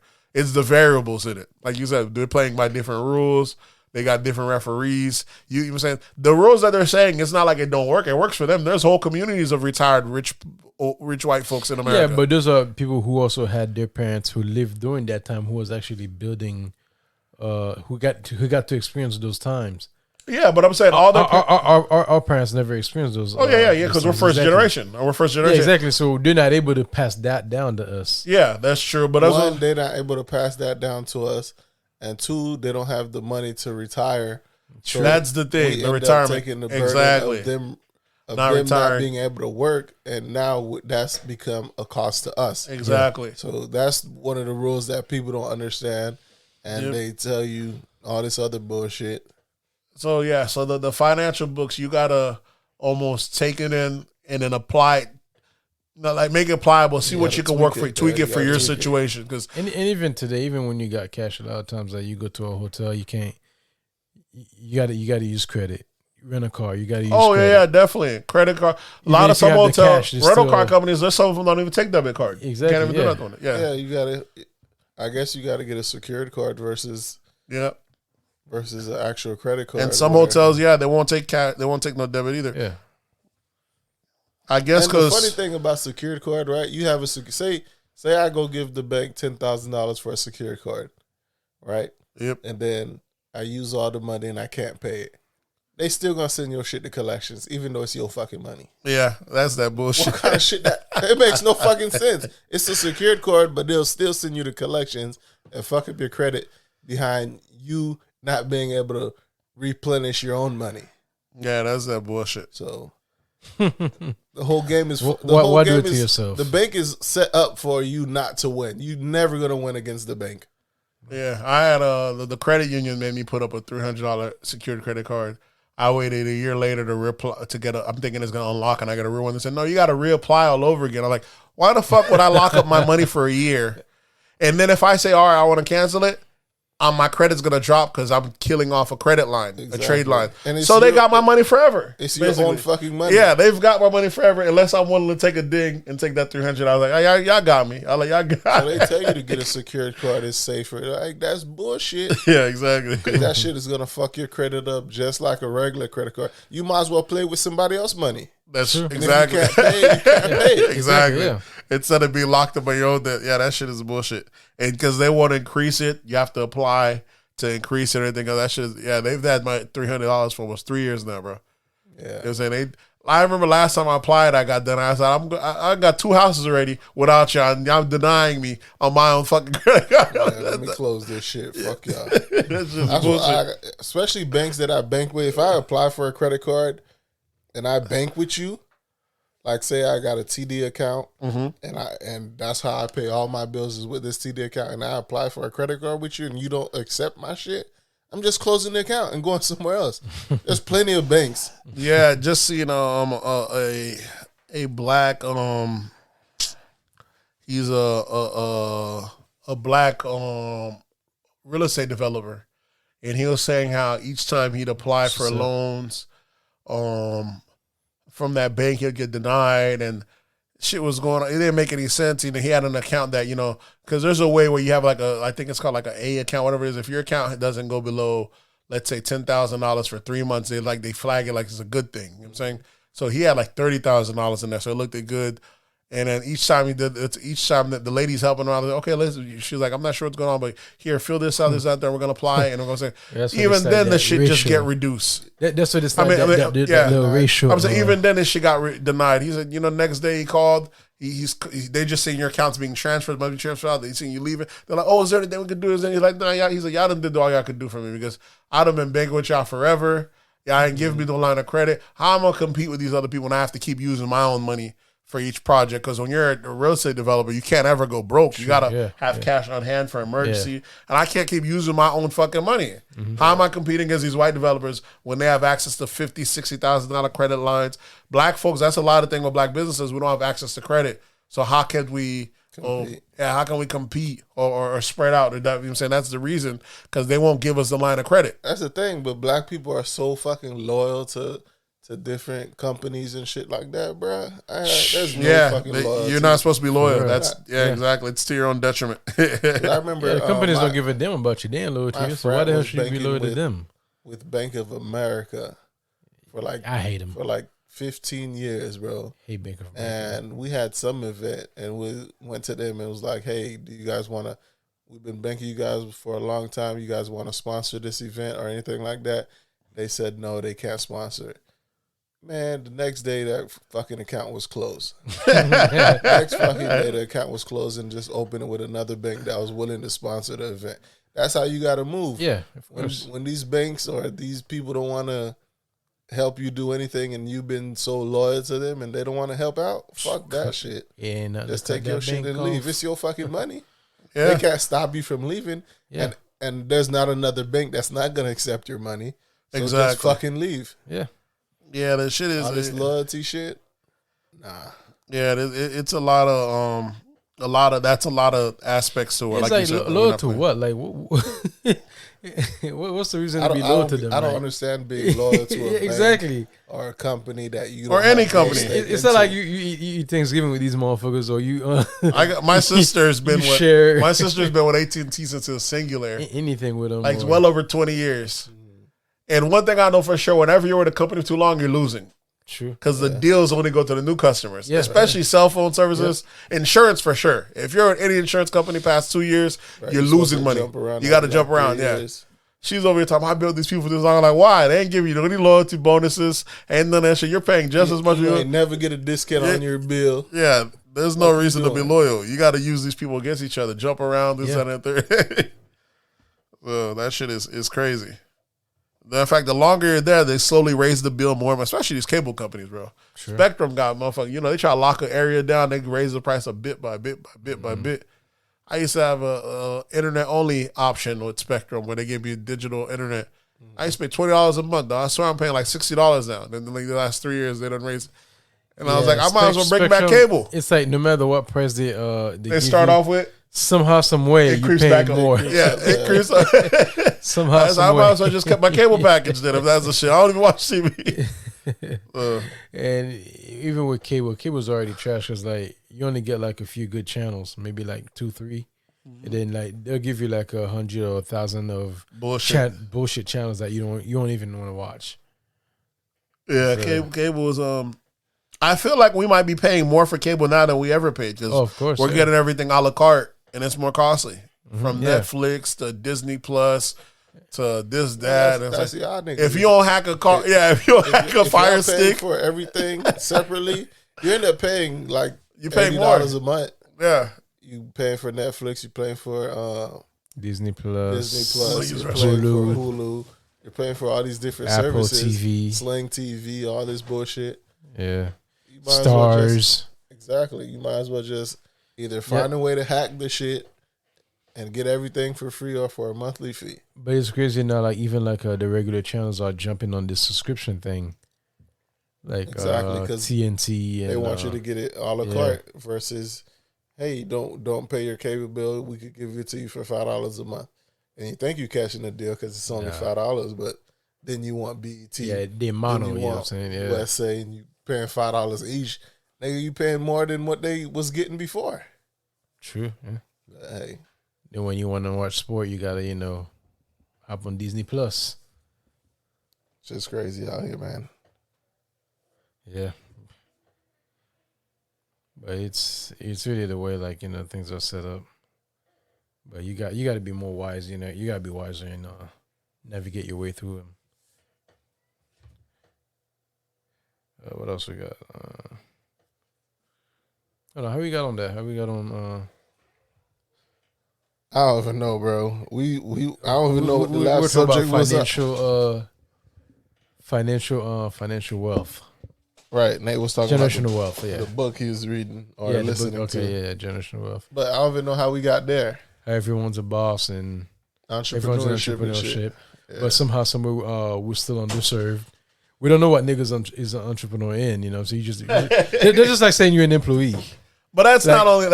I'm an employee. I don't know what kind of employee you are. You don't know if you're a lawyer, doctor, or mechanic, but when you're an entrepreneur, you are an employee. You're an employee. You're an employee to yourself. But you got to specify. You got. You're just a less paid employee. Yeah, you're just a less paid employee. You gotta But also too, like people also almost have this idea as if like they go that route, they automatically set. No, they're not. Like they automatically on the path to like millionaire to generational wealth just because you say you're an entrepreneur. Because we had like mom and pop shops, restaurants, little boutiques. Yeah, they weren't millionaires. No, they weren't. Exactly. Here's the thing: the thing about it getting money and being a millionaire, it's got to be very intentional. It's very rare that shit is gonna fall in your lap. You're not gonna. There is very few accidental millionaires out there. That shit's got to be very intentional, and most people aren't gonna get it because a lot of thing about getting money is delayed gratification. Can you wait? Put something off. True. You know what I'm saying, and then most importantly, it's about not indulging. Can you save more than you make? This, that, and that. So even if you're self-employed, once you're self-employed or you're working for yourself, you gotta know every year that you don't work for someone. That's years that you're not putting up on Social Security, you're not putting up to what's name. You're shooting your future self in the foot if you don't find a way to go fund those accounts. You know what I'm saying? At the top of the year, first 3 months of the year, I'm always trying to pay off my my Roth IRAs because that's every year that I'm not in the workspace. The regular guy that's going to work every day, he may not be saving, not doing anything, but as long as he's putting into his 401k, he could retire. You that's taking those years off, that should have come back and bite you if you don't think about it. Before you know it, we're getting older and older by the day. Before you know it, it's gonna be retirement years. But can you retire? Did you do what it took to retire? Yeah, because all these entrepreneurs, they never tell you about getting no 401k they don't. Plan. And that these motherfuckers gonna be working at Walmart. Somehow they're all millionaires. Whatever it is, you can be a millionaire now, but did you wait? Did you put money? All that money, you need money at the end of the rainbow. Is there money at the end of the rainbow? That's why that money in that Roth and that shit got to go there. That's money for you to retire. But you can't be a millionaire today and living off the money there. There's one guy out there asking people, are you going to have that $2.4 million when it's retirement time? Yeah, it matters. Even if you like, you could bring in like, $1 million, $2 million in revenue. But if you have like $2 million in profit or free cash flow, like you really didn't make $1 million. Yeah, it don't even, like I said, that's why if you think you're gonna be on your, you're still really not a millionaire. That's true. Yeah, because a lot of the folks that say they're entrepreneurs and shit, they just all they calculate is how much sales they did. Yeah. And how much money came in. Yeah. Yep. But they're not talking about what was The had to be expenses, spent yeah. and this and that. So they don't look at it. They look at it, okay, I grossed $1 million off of sales. But nigga, you spent $750,000 off of expenses. And soon as that happened, they went about the new Yep. the new Bentley, the new Exactly. taking trip, And then another aspect all is, that. let's say you making good money this year. You didn't put. Yeah. Let's say, did you put $1 million away for when you retire? Because even then, when you retire, you're gonna be able to bring your lifestyle down from Yeah. what you've been used to all these years. You know what I'm saying? Are you gonna be able to bring it down? Because you're not gonna be able to work. That's the whole point of retirement. You can't work at the pace that you've been working at anymore. You know, a lot of Your people may body have will a lie good to. year, but like Yeah, you may have a good year, a good 1, 2, 3 years. Yep. But There's are down. you able to do that like Yeah, 20, 30, 40 plus years? Yeah, that's a lot of aspect of entrepreneurship that people don't think about. They talking about just ringing the bank. I look at before anything else, I like, you might as well play worst case scenario. I fund all retirement accounts first. Try to knock out any debt. I look at worst case scenario, then go worry about balling and everything else. Just in case, you know what I'm saying? That way if I ever have to go back, if I'm going back to work and this, that, and third, I'm not picking up where I'm just basically, it's like I never left. You know what I'm saying? I'm just picking up where I left off because I'm still funded, you know what I'm saying, everything else. Well, if you're not doing none of that, most people aren't. They're being entrepreneurs. Yeah. They're not putting anything away. They're shooting themselves in the foot because that retirement year, a lot of people want to sign the retirement, especially if your business don't work out, but that's Social Security, if it's even there for us by then. I doubt it is. Exactly. You don't even count. If you're even there by then, the motherfucking shit going to be looking sick. That's why you got to be that door greeter. Got to work at Walmart. Got to do this. All these stuff these elderly folks be doing. Yeah. So it's a crazy game out there. That's a major aspect of the game that they don't tell these kids about. All right, where the hell was that? Um, I guess we were on the tail end of hip hop. Yeah, we did Yeah. Will Smith, Sweetie, Young Dolph, Virgil. What else? I think you sent me. Do we have anything else in hip hop? Is Tiana Taylor in hip hop? Yeah, she's a R&B hip hop artist. What do you have on her? Her body shuts down while she was on tour. So, she had to be taken to the emergency room. Yeah, I kind of feel two ways about that. Tiana Taylor was one of the first people, like last week when our fans started getting a little wild. She had to cut the concert, trying not to end up like Travis. But, I was like, I felt a lot of people was grandstanding because, Travis wouldn't let his body shut down on tour. Travis knows the show must go on at all costs. You know what I'm saying? Really, bro? That's how Travis gets down. The rodeo must go on. At all costs. She talk about low key, my body betrayed me. I started fucking her all that Tiana Wallet. A lot of people were out here trying to grandstand with the Travis thing, slowing down the concerts. Everyone got like, you ain't got the type of crowd that Travis got. The fuck you talking about? Is everyone good? You doing R&B? Why wouldn't they be good? Niggas ain't raving. Yeah, motherfuckers Jumping ain't up and raving down. and mosh pitting and shit at your shit. What you out here making? Yeah, the game's so crazy, bro. What else do we have? She's still having a good week though, even though she did her body shut down. Her husband just won that Dancing with the Stars, first NBA player, first former NBA player to win Dancing with the Stars. Both killing that dancing. Yep. What else do we have? Is the Kevin Hart thing, or is that is that under recommendation, or would that be hip hop? Yeah, that was a That's recommendation. a recommendation for him. Yeah. All right, I'll speak on that because I know we'll go. A lot of folks have been speaking on that one. I don't know if we have anything else in hip hop. Your boy's trial's almost set to start. What's his name? I was just looking at his photo. YNW Melly. His trial set to start in March 7th, 2022. I got Murder on My Mind. Yeah. He has a couple other bangers too, which is crazy. I don't know how he's in jail and still releasing these songs. He just dropped a song on Kodak not too long ago. I'm starting to feel like these record labels sign these niggas, get them lined up for a case. Mm-hmm. Even if it's a case of they know they're going to beat it, like, hey, we're going to make him do a big high-profile case. Maybe we'll pay a police department. And 2-3 years down the line, you could do the time. You're going to come out bigger than ever. Yeah. It seems like it, yeah. Cause it'd be crazy. Too many of these artists are coming out unless he ends up like the next Lil Tate. TK has got like 2 life sentences. He got sentenced already? Yeah, TK, yeah, he got 2 life sentences. So he's done. So unless you end up like that, but some of these artists, he had his first single, he was popping and he ended up catching the charge. But there's so much artists now that right when they're blowing up, your boy Hot Boy out of Orlando, they picked him up in that massive RICO when they picked up all these boys who been killing each other in Jacksonville and Orlando and shit like that. He got swept up under that. That's when them boys were doing all those pop culture, those little pop song remixes. Talking about shooting the ops. You remember they're remixing a lot of pop songs? Nah, I don't know. I didn't listen to that. Yeah, you don't listen to them boys. Yeah, you're not listening, but it's popping right now. These boys are there's a massive Orlando beef and murder and shit going on down there with all these artists calling each other ops out and shooting each other and shit like that. So they pop right now, but they done did that sweep, picked them all up. So they were all breakthrough artists, got picked up on a massive sweep. You got Gucci's artists who got Pooh Shiesty, who's probably going to sit down for another 10 years.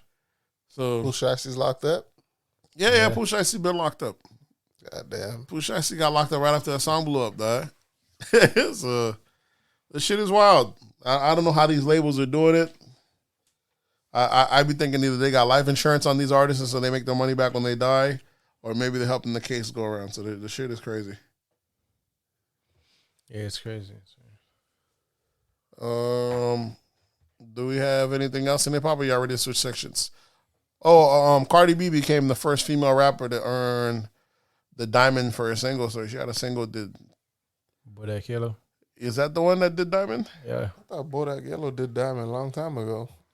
I guess they had to be. I guess they had to be certified.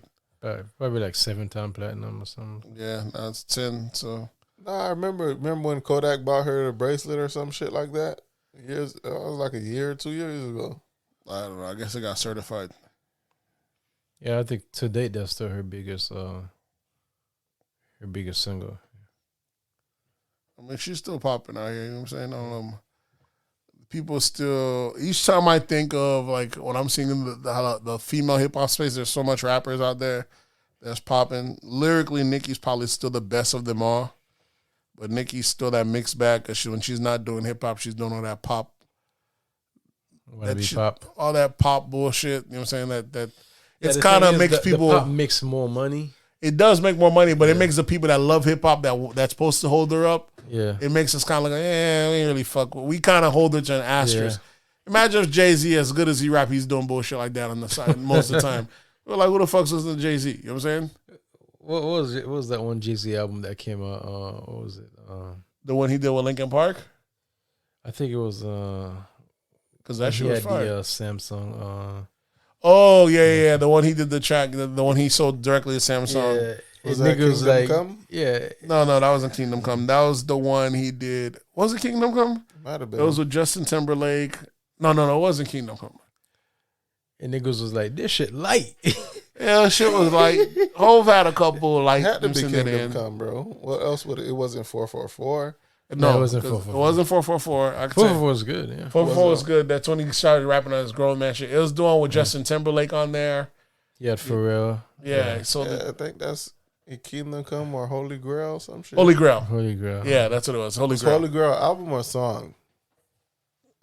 I don't know. Let me look at it. Let me see. I'm gonna tell you exactly. I'm thinking it was Kingdom Come, bro. Yeah, niggas was like, this shit light. It was very light. I'll give you that. If it wasn't the Blueprint 3, let me tell you. It wasn't a blueprint. It wasn't a blueprint. It wasn't. It was Kingdom Come. It was Magna Carta Holy Grail. Yeah, that was it. Magna Carta Holy Grail. Yep, that was it. And he had already sold $1 million out the gate because he had made Samsung buy it. So you're gonna get a couple. Nigga got enough bangers under his belt that he could give you. He can give you a couple of light shit. He give you a couple of throwaways in between.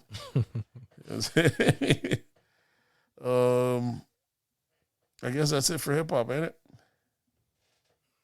Yeah. We can switch to pop culture. So, go ahead. What's big news in pop culture? The new COVID variant. What's it called? Omicron. So, new COVID variant. Omicron or I'm not sure. You know, y'all boys got to get ready for. There's gonna be another 2 boosters for this one right here coming out. So before it's done, Booster's gonna be every 6 months. Y'all niggas just keep denying it like y'all not gonna end up taking it. Once it gets to that point, I hope when you guys are ready to take it, they make you take off. All that was why is the other one supposed to creep back? Yeah, I think once you get used to the Omicron, it should already. You should get everything else because it comes from those ones. It should already.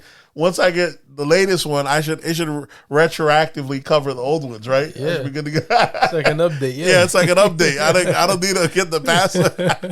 The newest update should cover the previous. Yeah, exactly. You gotta be like Tesla. You start off with the base model. Yeah, you keep upgrading. You have to wireless upgrade. So you gotta catch up. Y'all niggas didn't get that base model. Y'all gonna have to catch them all at once. I might be doing a Christmas trip or something with the family. So as soon as that comes, we're gonna probably take it then. You gonna get the kids vaccinated too? I don't know about the kids. That's the only part I'm hesitant. You know what I'm saying? I don't see no. The thing is, it's very rare that it affects kids. So I don't see. Once the school makes it mandatory for kids, then I'll do it like any other mandatory thing. But if it's not mandatory and they're the least amount of people to get affected by it, why am I even getting it for? It doesn't make any sense. I don't see there's a very low downside on either way. So I might as well just stay neutral for the kids. If there's a downside for taking it and a downside for not taking it, I might as well just play neutral. I guess. You know what I'm saying? And that's it. In that sense, because the kids are very rare to get it. Even at their school, they make it where all kids have to wear a mask unless their parents give them a note.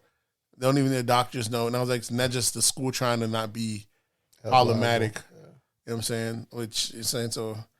And half the time, even if the kids have, they're not wearing it the right way anyways. Yeah. That shit, you know what I'm saying? So it's all bullshit. We're stuck in America where we got either too much freedom. You either got to make it mandatory and everyone has to get it, or no one has to get it. This whole in between, certain fields have to get it, mandate shit. Like, y'all either gonna make this shit be a real problem or it's not. You can't be half stepping. And maybe enough people got to die for this shit to go. How much people got to die before shit's over with? Shit, where they at? What? Almost 800. Somewhere in that. But is it ever going to end? Because the vaccine doesn't stop it. And this motherfucker keeps mutating. Mm-hmm. So is it ever going to end? If we all get the vaccine and that bitch still coming, what difference is that coming? This is just how the human race comes in, apparently. This is going to be our new shit from now on. Because the vaccine doesn't stop you from getting COVID. It just makes it. It just helps you not die. It just helps you not die. It preserves the human race. Yeah, but all it's doing is it's allowing the virus to mutate longer. Because if you die, the host dies, the vaccine, the thing will die with it. As the human lives, the virus will mutate to another form and keep spreading. We're the one keeping the virus alive. So you think we should all just die? We're not all. We just need to stop rolling out updates. And those that die, it'll die with them. You know what I'm saying? So stop remixing. Stop remixing. Because it keeps remixing right along with us. They say, oh, they don't drop some new shit. I got something for them. DJ. Yeah. It's like a battle rap. The COVID got bars too. You know what I'm saying? Each time we drop bars, it's dropping bars too. Yeah, exactly. This shit's going to last forever, bro. I don't see it. You know what I'm saying? And what happens when the regular flu season comes around or any of our regular shit come back around?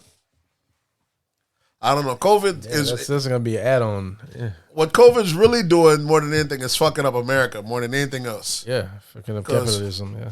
The fact that some people can't work because of the system, it could work. The COVID shit could go on forever. There's still people out of work because of COVID?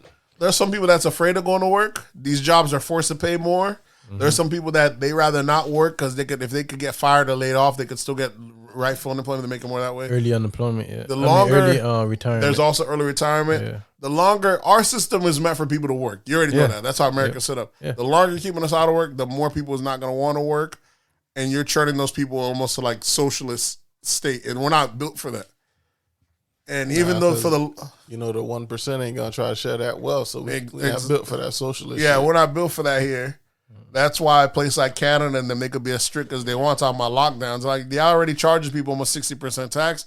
They already covered their health insurance, their school. What's giving them a couple extra they can kick some of that money back. Yeah, you can kick it back. But for us, we don't pay enough into that shit to be doing for us to be doing what we're pulling off. So we went our whole life, motherfuckers saying they couldn't pay more, they couldn't do that. And look at it, one summer, all these jobs are paying great. No. Somebody's lying. Yeah, somebody's been lying all these years. And one summer, all these jobs are paying. Done got $2-3 jumps in pay, bro. Because motherfuckers was arguing about minimum wage and that shit. Yeah. That shit handled itself. Where your kiosk now? Yeah, exactly. Well, not even the kiosk, but just regular jobs paying good. Remember, there's jobs paying $18, $20. Jobs that used to pay $7 that swear they couldn't pay more.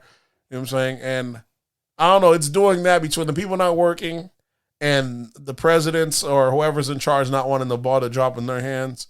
They won't allow the stock markets to go down. So they're artificially keeping that up. I said the stock market, the most important thing. It's a massive indicator. Yeah, and they're not allowing the eviction to go down. So it's like we're creating. I don't even know if we're creating a bubble. We might already. We are. It is. Yeah. Okay, it could be a bubble, but maybe it's not. Maybe no, it is because like the housing. What you call that? The rent. The rent moratorium. It's supposed, but if you're making it where the people that didn't pay, they go to a program and they're gonna back pay it for them, you have no reason to kick them out. But how long can you hold that up for? And if somebody couldn't pay on the first, and you make it to where like they won't be able to pay for like the next 6. Yeah, if the government's 12 months, if the government's picking up the check for them, why would they're not really picking up the check. I'm just saying. Right now, they've been pushing it back, posting off the thing, and they're allowing them to say, if the government's coming in and kicking off of them, the landlord don't want to kick the tenant out. This is free money. No, that's like everyone having, what's Section 8? You'd be like, shit, I'll definitely love the real estate game. All my money's guaranteed now.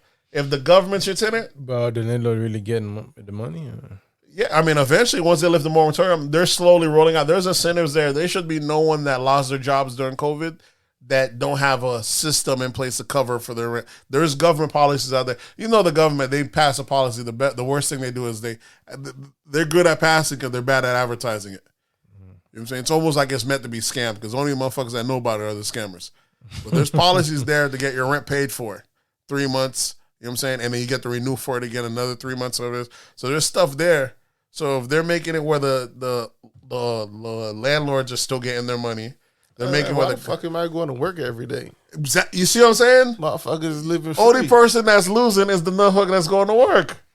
Because the person that get to stay home once he peeps the game, he like, I get my rent paid for, I get to chill for a little bit. I'm not ready to go back just yet. I'm good.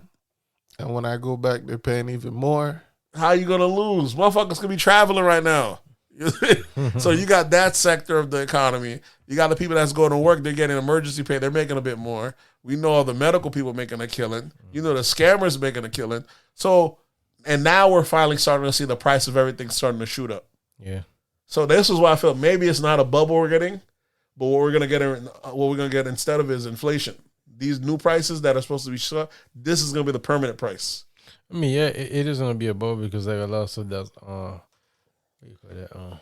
Well, because with a bubble has to pop. What I mean is, I think by them housing, stock market. What I think by them doing what they've been doing, tapering it, it won't pop. What's gonna happen is it's gonna keep everything high now, and slowly going up until we have a natural pop. How long? Yeah. Until we have a natural pop. But I'm saying what we had when we had the housing one back when the big, what was that, 2012? That was more like 2008. 2008, yeah. That was like once in a lifetime. That isn't normal. Let's say it will never. It's not gonna get that bad again because there's not that many. No, it happened before. No, but that was. You look how long before. You know what I'm saying? Look how much that was, like almost 40, 50 years before, if even not even further. But those are very rare. When we get 2 of those in one lifetime. Even this one we're supposed to have now would be a smaller one, but we're not allowing it to happen. So in return, I think we're just gonna get people used to not buying houses. Those that didn't buy in, that waited, they're gonna be fucked up. Us that already have it, shit's just gonna keep gradually going up. It'll be one of your biggest assets. I don't see any president coming in and allowing the shit to fall under their end. they're gonna keep pumping the money. Who's gonna be? It is politics, but who's gonna be bold enough to allow the shit to fail on their watch? You see, Trump didn't do it. That's a Republican. Biden's a Democrat. He's not doing it. They can't sustain it anymore. I don't know if they can't sustain it. The shit is won't be able to sustain it forever. I don't know. I mean, the people who's paying for it is the people that go to work. I mean, we're all paying for it by the food and everything else, the taxes. We're just gonna end up being socialists. That's what it's gonna. That's why the shit's gonna break in that aspect. It's gonna keep breaking. People are gonna not go to work. I don't know. Claim capitalism. It's not capitalism now. If we're pumping up the government. Exactly. We're gonna be socialists. Exactly. It's because we're claiming it now, but we're pumping up the market. This is society. Yeah. There's gonna be the capitalist society, and there's gonna be the socialist. And the majority of people are gonna be socialists. Yeah, because those that can't afford a house, those that are gonna be 6 years behind on house payments that need this shit covered for, those whose jobs are gone through automation, they're gonna be covered for. Shit's going a whole different way. Shit might just suck for the regular person, but good thing that we have the new verse coming out, the new metaverse. Y'all niggas, the real world might suck for you, but slap on that helmet, them goggles. Mark Zuckerberg got your ass straight. You can start all over there. Yeah, come to the metaverse. You can own a house in the metaverse and have your whole utopia, your whole world. I feel like we're gonna head for two different worlds. The real world gonna be for us old school people that know how to still get it. What is there? Like I said, they're just gonna end up. Companies are just gonna start selling box meals. And in the metaverse, you could be eating a steak, but in reality, you're eating a piece of cardboard and shit.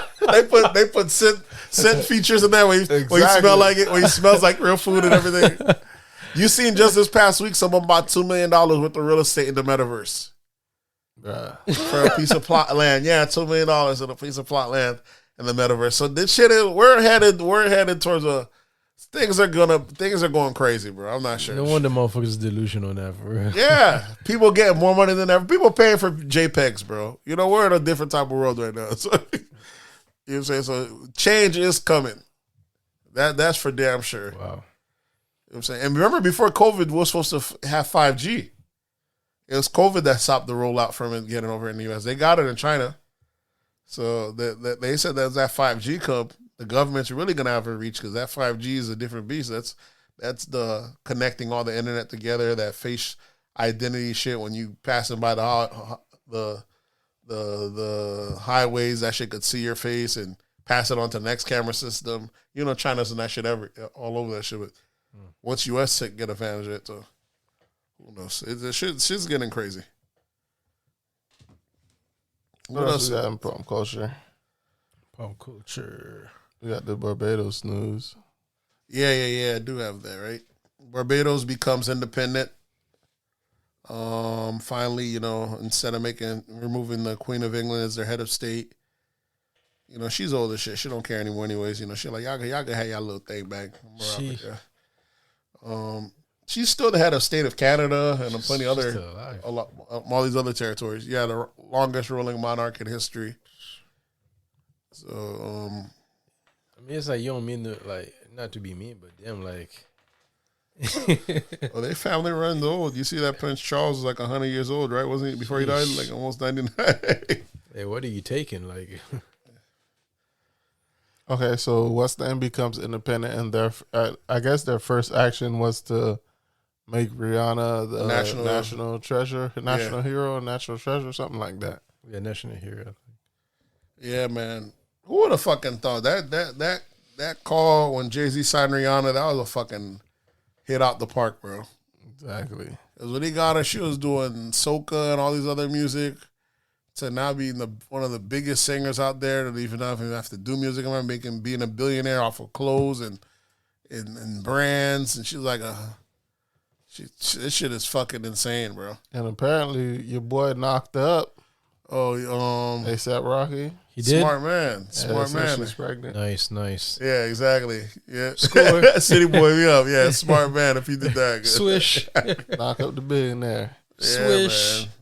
man. They said She ain't putting out albums. I'm like, whether he ain't been putting out, he got to do something. So I don't even think he putting out music anymore. exactly, he hasn't put out that much. He used to be the biggest member of ASAP. Now it's not even him anymore. It's Ferg. Yeah.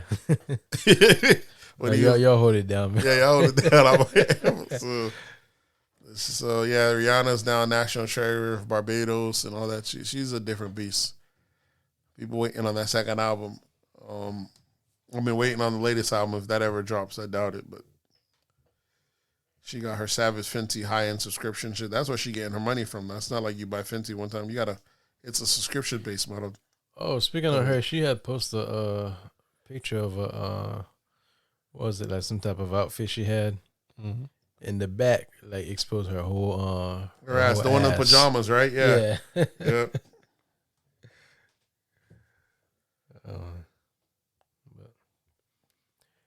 But other than that, let's see what we got. Got Chris Tucker owing taxes. Oh yeah? Yeah. Yeah, I think it was like what, $10 million worth at least. That's that fuck. That's that fuck shit, bro. That's the. Why is it niggas paying taxes though? But I think like the way like they earn their money, like they earn it up front, and the person calculate, how much to pay for the end of the year, because it's not like they're like they're still like contractors. Yeah, that's that entrepreneur shit. So when kind of sort of when they hit this $600 shit, a lot of motherfuckers gonna owe taxes and not gonna know what the fuck to do. Yep. They talk about that in the book also. They talk about how a lot of the media likes to promote millionaires that earn their income, athletes, actors, because those are the ones that they getting 50% off. They don't promote the billionaires that pay zero in taxes or anything else, because they don't want you to be like that. They want you to earn your income. They want you to go buy a $2 million boat, because as soon as you do, they know you had to have $4 million to buy the boat. So once you bought the boat for $2 million, IRS say, "Where's our half?" They say that's what's in the book. As soon as you buy something, you become a partner.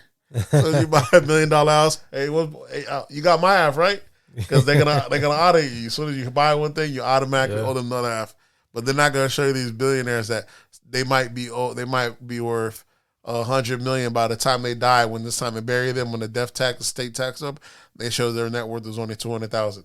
They found a way to make that shit go all the way down. Also, you notice too, like when you look at even like certain areas, even like rich areas, and all it tells you is like the average income is like 100-something thousand. Oh yeah. Even though those are like millionaires and billionaires. You ever did it for Palm Beach? Yeah, it shows you like the average income is like 78,000. How the fuck?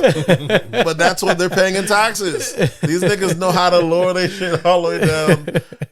I'm like, this shit is. I know that shit. I be thinking like it would be super high in Palm Beach down there by the island. That shit's on like 70,000, 80,000 average income. Yeah, and that's because they know how to dwindle it back down. But the regular person, if you're a regular worker or earned income, you can't hide it. You can't hide it as much. You have no ways to write it off, and that's how they want it to be. This shit is crazy. So Chris Tucker owing that $10 million. That's that hurt, bro. And the thing is, the regular folks, they'll let the regular folks make their excuses and not pay and do their payment plans. When you're a celebrity, they gotta make an example out of you. Oh yeah. They say we gotta make an example out of you so these other guys stay in line. The fact that Wesley Snipes ass went to jail behind that shit is still crazy. What else do we have in pop culture? Also had Jeffrey Epstein girlfriend or associate. Ghislaine Maxwell. Yeah. Set to start court. Federal New York court. I don't see her either not dying. I don't know. Maybe the case is, I don't know. I don't see her not dying or not snitching. I don't know if maybe she would already be snitching already. Yeah, he dead. Why wouldn't she snitch? Not on him. These motherfuckers are said that if she does. She you know how much powerful people these motherfuckers are said they're supposed to be behind. So that's the pilot. Yeah, snitching. The pilot is telling them all the celebrities and politicians that were on the plane. Wow. But he's also saying he didn't see no no foul play on the plane with any underage girls or anything like that. But still, just telling people they was on the plane. You already know what them niggas was doing at the island. Yeah, still. But I don't know if it necessarily. That's the thing that fucks around when you fuck around with a pedophile. If you didn't know, a motherfucker invite you to their island. Who's gonna turn down an invitation to an island if you playing for my flight? I'm motherfucker got me today. Like, hey, I'm going to island. You wanna swing by the room? I'm like, yeah. If you paying for the flight, what I look like? Who's gonna turn that down? You're never rich enough to turn down a free flight to an island, bro. Obviously, niggas ain't. But you don't think about it. When you get there, you might see some wild shit like, ooh, I ain't meant for all this. But all that, they're like, I already got you the manifest. I'm saying, I got you the manifest. I got you the manifest. You know what I'm saying? This is all they're like, bro, I didn't know. But no one believes you now. This dude had everyone in that list, bro. Listen, we talking about Jay-Z, Bill Gates. Yeah, Jay-Z. Oh, this nigga got Jay-Z, Beyonce. Everyone you could think this motherfucker's infiltrated. Who's going to turn it down, though? That's what I'm saying. Who would turn down going to an island? Shit. Then when you get to the island, there's young vagina there. Who's going to turn down young vagina? Nah, plenty of people going to turn that down. That's the thing. That's what you're going to say. Well, they took the plane ride. They didn't turn that down. You know they ain't going to turn down this 17-year-old vagina. It's the thing is, the people that look bad is the guys that went by themselves.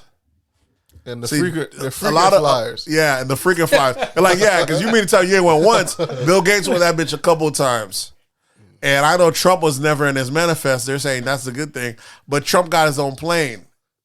Yeah, see, Trump's that's the only person that's turning down free flights. Niggas I don't like have to wait on people. True, like, I got my own plane. I'm gonna meet you out there. I'll meet you out there because when I'm ready to go, I gotta go. You know what I'm saying? I ain't trying to wait on no niggas. You know what I'm saying? That's the lifestyle I live. You know what I'm saying? That's that bullshit. Yeah, that's that bullshit. Hey. So there's no manifest of him on there, even though there's early recordings of Trump saying, Trump saying, Jeff, he's a nice guy. He likes his girls a little bit on the young side, if you get what I mean. Which is fucking crazy. So he been new. Exactly. Yeah, exactly. But that kind of helps him out because it just lets you know he might have known, but he wasn't partaking in that young maybe, shit. But he been with school cool with the dude though. Oh, I mean, I guess the whole island of Palm Beach was cool with it because the police department, this dude had 20 years of molesting young girls. And it wasn't like he was doing low. He had the young girls recruiting other young girls. Like this shit was legit. Like they're selling brownies. And this nigga was not getting locked up. Shit was fucking insane. You had cops not even going on the news. That they had the whole documentary. You didn't have no cops speak on it. You know what I'm saying? Like he said, the second made that $500,000 donation. Yeah, the second he moved there, he gave $500,000 to the police department. Nigga was a fucking super villain, bro. Yeah, just let me do my thing. Yeah. Let me do my thing. You gonna hear some things. I just need you to come check on me first, and I'll let you know if it's true. Come holla, whatever you hear, come holla at your boy first. You know what I'm saying? And I don't know how he did it, but for 20 years, dog, this nigga was raping. And he recorded everything. Had like a whole bunch of tapes, even like computers, hard drives. Right, none of them tapes made it to daylight yet. Nope. So and they rated technology where everything get fucking leaked. How none of that shit get out? They raided his house, took all them bags, and none of that shit leaked. That's how you know how powerful. It's crazy, bro. It's crazy. Like I don't know how you would think. Just even how we have a 2-party system, how green this shit is. Someone's gonna leak some shit to fuck up the other side. But that's how you know how powerful he had been. He must have had people on both sides. Oh yeah, to where both people was like a stalemate where they're like, "Hey, you don't say no shit. I'm not gonna say no shit. We're gonna let the peasants just worry about what's going on, but we're really not even covering this shit. How the news still isn't covering this shit every day blows my fucking mind. That shit is crazy, bro. You also gotta think though, he had like a team of lawyers. A team of lawyers. The fact not that one lawyer, a team. He had the Victoria's Secret guy. He took like $30 million from him, and the guy just wrote it off like it was that nothing. Guy's an L. Just took a $30 fucking million, bro. That nigga knew what he was doing over there. I can't say shit. Yeah, I got the money for the $30 million. That dude didn't say nothing. The fact he had that sweetheart deal when he got to go to jail in Palm Beach, only for 8 hours a day. He was like get out and go to work. He was still and he had to come back and go to sleep. And even that deal wasn't good enough for him. Yeah. That nigga had the juice, bro. And he ups and died. But now that they caught this girl 2 years later, I don't know. I don't know how they gonna. This shit's crazy. I'm wondering if she's gonna snitch or they give her a certain deal. I'm hearing she might even be railroaded though. for just being involved, or like No, because back when he took the plea deal, she was part of it to not get her no charges. So, so like these motherfuckers be overzealous arresting people when legally they might not have a case. Because she might have been covered under his shit. Like, he had a super deal and they covered her too. So that's what she's trying to say. She even brought it up when the Bill Cosby shit got thrown out. Her lawyers bringing it up. She should be covered under the earlier proffered agreement over this shit. All this shit y'all bringing up, this shit don't mean nothing. You know what I'm saying? My dog already done copped out to it, and he done made it so where y'all doing no case over. What's this? You know what I'm saying? Y'all, you know what I'm saying? So the shit's crazy, bro. I would love to see who was on that list. How are they doing? There was another government. These people had foreign officials. They had princes. This shit is insane. Yeah, he had the whole Florida. He had the whole world involved in that shit. Yeah. So that was nothing. Well, I mean, you got to think, bro. The fact that this dude was getting white women, though, white kids. If it was black kids, it'd be running them bitch till this day. 20 years of white girls, bro. Yeah, as a white man, you could do shit like that. Even a white man ain't got that time. Usually they got that type of juice. White girls, bro, usually motherfuckers saying, we about to hang this motherfucker up. You know what I'm saying? But 20 years of that shit. White man, you got to be rich. You got to be different. He's the highest tier of white man exactly. to get away with that, because regular white guy couldn't pull no shit off like that. That's 20 years, bro, of kids. That shit is fucking insane. Even after he died, they did a settlement of $70 million, and it went to like it went to 70 of his victims. So each person got, between the lawyers, each person probably got like 500,000, depending. You know, the early people get some people probably got $1 million now early.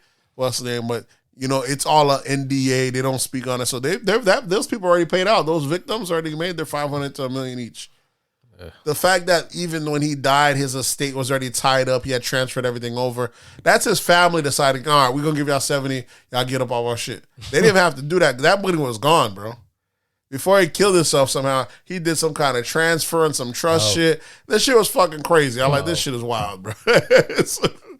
So that's why it's even more crazy that they feel like, all right, y'all don't look any further. We're going to give out a 70 mil. And he had it. That was nothing. That was light. We're going to give you out a 70, y'all back up office now. So that shit is crazy. I think even the house, I think they demolished it. That's that bullshit, yeah. The New York one or the one down here? The one down in Palm Beach. Yeah, New York, I don't think they can do that. Because the brownstone is stuck to another one, right? They have to cut to the middle. Mm-hmm. That's the one that when they raided, they had all those tapes and all that stuff. And none of that shit seen the light of day, no leak. Yeah, he had tapes down in Palm Beach too, yeah. He had a whole operation down there. That's why motherfuckers, celebrities not biting their fingers, though. They're like, bro, this shit ever come out, I'm done for. Yeah. They already know what time it is. They probably paying for the defense. Yeah, this shit job, though, I'm done for, man. Because he could have got some of them through the come over here and, you know, you over there, some young girls, some might have fall off. Some of them he might have threw some young girls at these guys. These guys don't even notice it. And before you know, oh yeah, she was 14, bro. And you know, I'm gonna need $3 million from you. He could have been extorting people. This shit was all kinds of fucked up. You know, a lot of the girls said that they done slept with him and a lot of his celebrity friends, naming Prince Andrew as one of them. The shit is, and like we said, repeated offenders like Bill Clinton and Prince Andrew that kept going there. Like, bruh, we understand one time, but nigga, you in a couple of trips. Once you go there and you see once what you the go fuck there more than going once, on, yeah, once you see the fuck going on, you be like, I ain't fucking that nigga no more. When the niggas come back, you know they're the super predators. The thing is, once you seen that shit, you should have came back like, look, I done came back. That boy got an island. He on some wild shit. I ain't on that. But even if you didn't participate, you probably was afraid how much power this guy had. Because he probably said, man, ain't nothing, man. I done had so president down here just last week. I done had this world leader down here. You probably think, damn, this motherfucker got the juice. If I go tell on him, they definitely gonna put them people on me. But you gotta think too, like on the island, you know, U.S. law doesn't apply. It doesn't apply, so some people probably thinking they're good for that reason. But some people were just gonna say, I ain't fuck with no kids. Like he invited couples too, so we're like, no, I'm good, bro. I'm with my wife. We ain't on that shit. Whatever reason they didn't tell the public afterwards, though, that's a major issue. But the dude knew everyone, from Bill Clinton to Elon. Bro, every fucking buddy that's a somebody he's hung out with or took pictures with and knew them. That's what's fucking crazy. Beast. Yeah, exactly. So it's a beast of a network. Yeah, exactly. So I don't know. Not to say they're all doing something, but that's why he had to go. He had too much powerful enemies. Do we have anything else in pop culture? Did we cover we did the new COVID variant, right? Which is the new one supposed to be deadlier? That's what they say. I think it's like, did they say 50 to 80% worse? I don't really hear anybody really. Yeah, it hasn't made it over here yet, though. It's gonna be here in a couple. It's gonna be here in no time. It's probably already here. They just probably haven't diagnosed it. So where is it at? I know South It was in Africa. Ah, come on. South Africa. You know, Gray ain't having it. If it's black people having it, you're like, I ain't having it. All right, cool. Yeah, this is where the new variant stem from, Africa. So the place that barely had it originally. Come on, man. But it makes sense. I can't believe the people shit. that Come barely on, got it. It's gonna create a new version because it wasn't spreading enough for it. If it's you can't make it make sense for you, bro. I'm just telling you, that's what a virus does. It's supposed to keep spreading. If these people aren't spreading it enough, it's gonna transfer. What that president that tested the food, the food just created the new variant. That's what I'm saying. What if it was from the food the whole time? Remember I tested on the melon? Yeah. What if that's where it was coming from the whole time? When I heard that they started saying, "Oh, this new variant's coming out of Africa and shit like that," here, I was like, you know what? They're gonna try to move this shit from COVID being a Chinese thing. Yeah. You already know the Chinese been saying. The Chinese said, "We told you the whole time." Remember the discriminating black people? You. He said, "We told you the blackies brought it."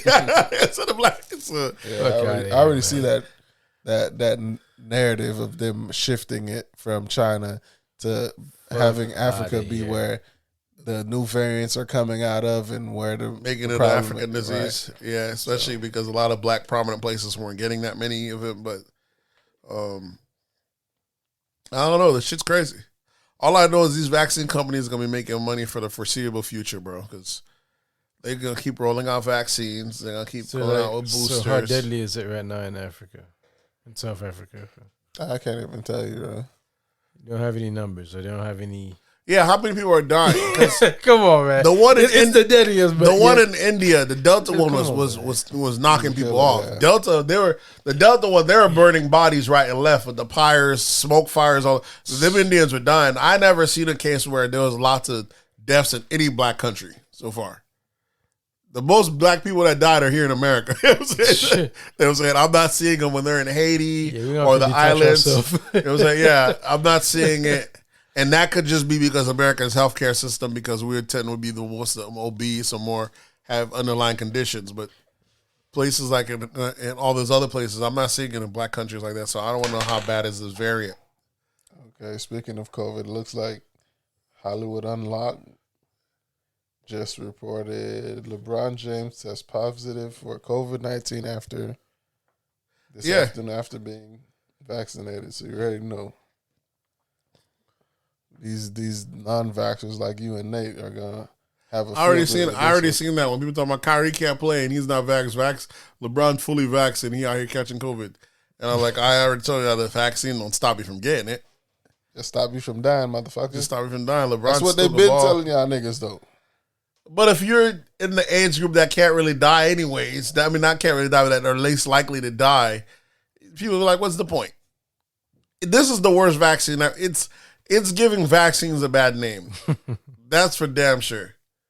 Because when you got the chickenpox vaccine and shit like that, you never caught chickenpox ever again, or hardly ever. That shit was almost gone. A vaccine that we having to drop 4 remixes in less than a year, this is the fastest acting disease known to man, bro. This is some new shit. How long before this shit just decides, fuck it, I'm turning to AIDS? You know what I'm saying? Instead of just giving you some shit you get over within a week, I'm gonna give you that lifetime shit when I get on you. That I'm saying, how long before it mutates to that? Because this shit is getting out of hand, bro. I feel like it could be, maybe it's one or two things. I said that reading on the podcast. Maybe they don't actually have any vaccine or any cure to the COVID. This is just them putting up a strong front so public panic don't reign. Yeah, so people can feel better. Yeah, so people don't feel better because that's part of controlling the populace. Maybe it's that, or maybe there was never nothing now, and they're too far away. We're too far from turning back. In the line. We're too far in the line to turn back now. We got, and we turn back now. They're never gonna believe us anymore. We gotta double down. We gotta make these motherfuckers take as much as possible. But imagine saying this shit got real bad, but we only got 50% of the population to listen, and then now we're going back to regular. How much worse can it get? The other 50 is gonna be like, I ain't never listen to y'all niggas ever again. You know what I'm saying? You ain't never gonna control shit again. You be like, oh, we too far in now. We gotta keep pushing this shit. Gotta double down. We gotta double down. We gotta get at least 80% to listen. Then we can call the other 20% whack jobs. Right now, you at almost 50%. It's not enough. You gotta not for you to control your people. You know what I'm saying? Not in America, at least. You gotta keep pushing this shit down. That shit's wild though. Yeah, it's not looking good. Another thing we have in pop culture: Jack Dorsey, Twitter CEO, steps down as CEO of Twitter. He's the third CEO in recent months to step down. So that's Jeff Bezos. Stepped down as CEO of. They're stepping down as CEO, but they're not stepping down from that check. Oh, of course. They're keeping their board seats. But you ain't about to bring me down to Congress every fucking time you're having a bad day anymore. No? Yeah. Be like, I don't even work in that position anymore. Send somebody else. I'm just here in name only. But Jack Dorsey of Twitter, you already know they brought him down every fucking time they get because they don't like. He's the only guy that was bold enough to cancel a president of the. You know what I'm saying? Trump, he had pulled Trump's page down. It was only pulled. So Jack Dorsey stepped down. Jeff Bezos stepped down. Who else? What other? We had 3 prominent CEOs step down recently. Did Elon step down from anywhere? I think he did. Yeah. What did Elon step down from? But basically, there's CEO, yeah. There's 3 CEOs that stepped down from the position recently. They said the last time we had this many CEOs step down, there was 8, was during the last crash. And they all say it's for tax purposes, is that a third? But watch, these motherfuckers liquidate about 10% of their portfolio, and then they step down. Remember how many golden parachutes there were? Remember people was getting fired, they're leaving with $30 million, $40 million severances, shit like that. These guys own their company, so I don't know if they're leaving, but maybe they freeing up Zuckerberg. So Zuckerberg stepped down. He did? No, did he? I don't think he did. I think Disney CEO probably did, something like that. Yeah, that's what it was. Disney, Disney CEO stepped down. So, it's some people are saying that crash is either probably. Some people are speculating that crash is about to come. You know, these CEOs start getting in position and start freeing up the portfolio so they can have cash on hand to buy everything up. But I don't know. So you still got to maintain some ownership. Man. Oh, they're gonna maintain plenty of ownership, but they gotta have cash on. Because remember, anytime they buy or sell, because they own someone coming, they have to report it. So to not spook everyone else to sell. They only sell like 10%. They'll say, "Oh no, it's for stock. It's for tax purposes or options are expiring." But what else are you gonna fucking say? You know what I'm saying? You can't be like, "Hey, there's a fire sale about to happen. I got cash out because I can buy some shit." You know what I'm saying? But I don't know. It's looking crazy. Jack Dorsey, you know, he's one of the few CEOs that owns more than one company anyway. So he's just stepping down from Twitter. He still owns Square. He's still the CEO over there. And funny thing is, like, just to show how much they don't like him, as soon as the news came out, the stock went up 10%. Mm-hmm. Yep. Well, the market they don't like any other CEOs because they don't like any of the CEOs that Congress keeps picking on because anytime they're having a bad day, they bring them up and the stock does bad. You know, Congress, they know what they're doing. They'll bring them up in front of Congress and they know they'll make your stock bleed out for a week, shit like that. They keep bringing you up and you can't turn down the request. So once you become too politicized of a figure, you're like, let me just step out the way. As soon as Bezos became the world's richest man, there was hit piece after hit piece on him, hating on him. This dude's gave out almost $400 million since he became the world's richest man. Wow. $100 million to Don Lemon. I mean, was Not it Don Lemon? Van Jones? Van Jones. We didn't see that nigga since. Yeah, he gave the other guy $100 million. Yeah. He just gave another $100 million to another cause. Obama's foundation. Yeah, Obama's foundation. This dude's been cutting major checks since then.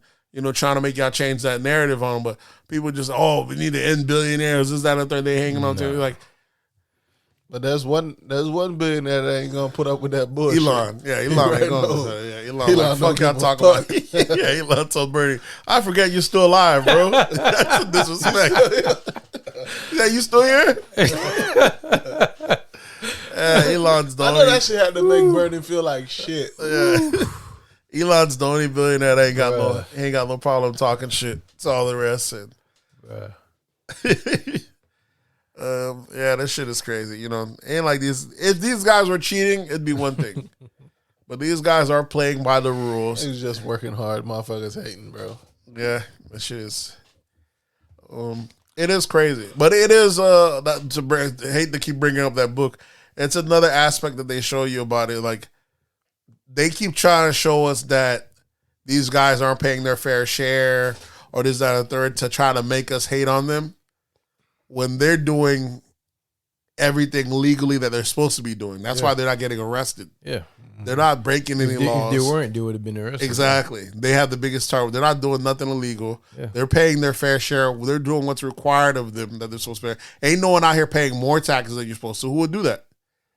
So it makes us think every time that they try to play us and make us think like when Trump only paid, what was it, $2,000? I thought it was $800. $800, which is fucking crazy. This is $1 billion. I had a higher tax bill than this guy.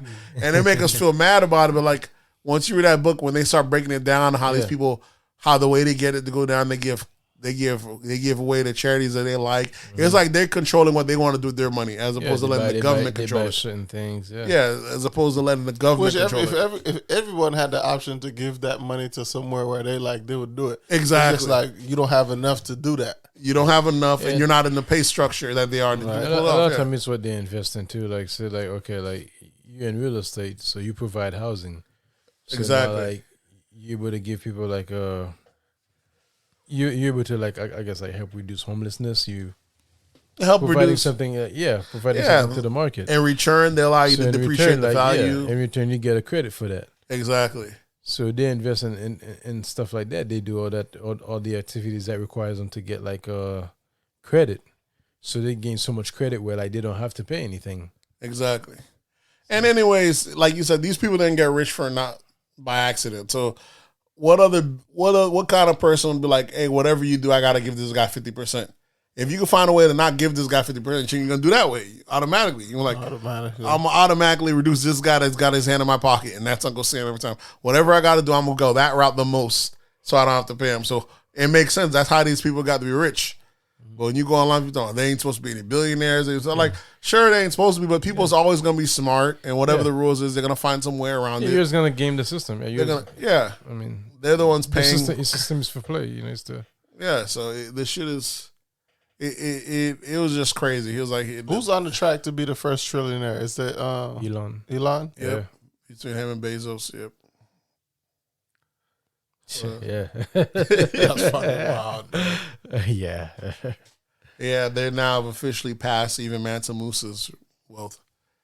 So these guys is fucking different kind of bread there. But like I said, this guy's Elon's gonna be probably several trillions ahead, because these guys are investing in shit that are so far in the future. Once you know what I'm saying, once we have that tube system, if we ever get that up and running, that tunnel the boring company, yeah. If we ever go to other planets, like he said, he's trying to get us to go to another planet. We got that shit. Oh, yeah. If we got the full electrical system, that if we ever fully battery, these guys are invested in every aspect that the world's turning to. This far in advance, how are they not gonna be the richest? Yeah, they deserve it. Yeah, that's why that's why this shit don't make any sense to me. How they're programming us to hate on people that's just doing the smart play. It's crazy. Yeah, and they're gonna trying to monitor every $600 transaction to make sure they get the money out of them, right? Yeah, they're gonna get it from the rest out of here. I got anything else? We got one in sports. You got the UCF player. What's that nigga name? Otis Anderson Jr. Oh, is he the one that he shot? His dad shot him, or he shot his dad? Looks like his dad shot him and his mom. I think his mom is in critical condition. And the dad shot the mom too? Yeah, something like that. That's what it said. I was reading somewhere. I don't know if it's true or not, but it said the mom was in the hospital, critical condition. He died.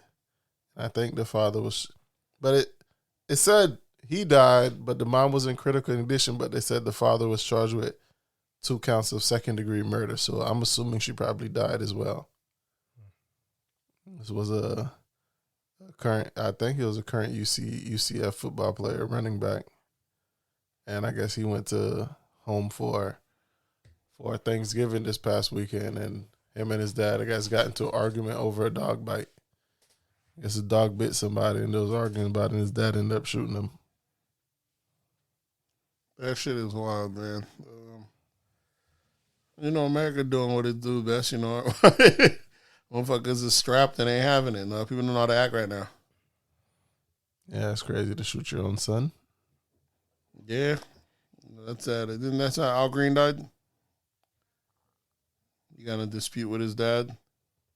Right. And then he got in a dispute with his dad, who was, I guess, beating on his mom, and dad came back with that blicky. Hit him one time. That's how he died. Lost a legend that way. I don't know if I have anything else in sports. We already mentioned LeBron caught the COVID. There was that wild rumor this past weekend. I don't know if y'all heard about it, where there was talks of that Kawhi Leonard, not Kawhi. It was I thought you said Kyrie. Kyrie got traded to the Lakers, in turn for Russell Westbrook going to the Brooklyn.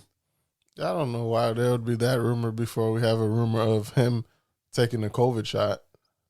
Well, I mean, there's talks of him coming back in December regardless, ain't it? Like, isn't he talking about he's about to come back? Yeah, but he can't play until you get the COVID shot. Oh, you already know that. Just let you know. That's his way of letting you know, all right, guys, I'm coming back in December. He's going to take the shot. But, like, that appointment is set. Yeah, that appointment is set. It's kind of like T.I. talking about, can we just not shop at this company for 2 months? Gucci. Mm-hmm. Yeah, Gucci for 2 months. Like, how you going to how you going to hurt them when you let them know when you're coming back?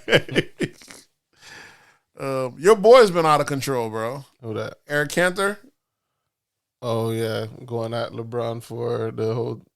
Not only LeBron, always LeBron. He's just constantly just dissing, because he, I give him props. He's trying to raise awareness for his Muslims that are being exploited by China, this, that, and the third. He just became a U.S. citizen the other day. He was on Fox News talking about, those people just don't understand this is the best country in the world, and those that don't like it just need to just shut up and stop criticizing it. All of a sudden. Yeah, like, what are you talking about? Shut up, stop criticizing. That's what they told the athletes last time. Shut up and dribble. Mm-hmm. And you're saying, you on Fox News with Tucker Carlson, who was saying that Muslims making this country dirtier. No folks don't even know what they talking about, though. And it's shit that benefits them, they want to grandstand and this, that, and the third and try to call out other people. Was it that same dude who said that Nike Jordan is not giving he's not contributing to the black community? I'm not sure if he said that. I wouldn't be surprised if he did. Because this motherfucker be hating on everybody because you're not supporting his shit. Like, what are you speaking on that? Like, you're not in the black community, nigga. What are you doing for the black community? Exactly, because he's mad that you're not speaking on his shit, and I'm saying he should be. You don't realize black folks if black folks felt like it and be like, hey, we only speak on our own shit because none of our grievances got settled yet. We don't speak on no one else's shit. He couldn't tell no one nothing. Don't tell no one about black folks supporting Nike because Nike's exploiting labor of Muslims and like that. Black folks could still easily say that ain't got nothing to do with us. Right. That's like there's the whole Cuban protest and shit. Yeah. I got some Cuban friends always sending me some bullshit about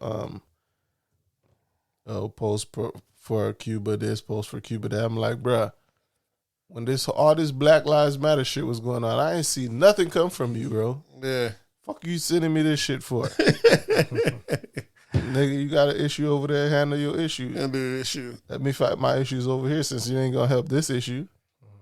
And then what's worse is what people don't understand is that when you talk about another country, let's say like you're saying post for Cuba, you're against Cuba because you're American. You know what I'm saying? Mm-hmm.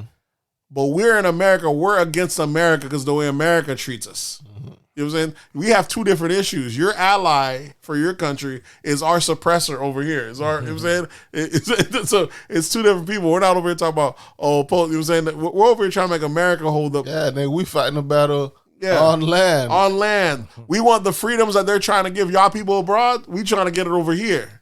You know what I'm saying?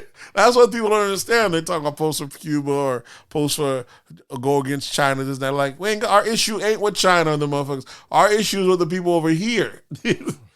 we gotta get some straightening over here first before we over here worried abroad of what they doing this, that, and the third.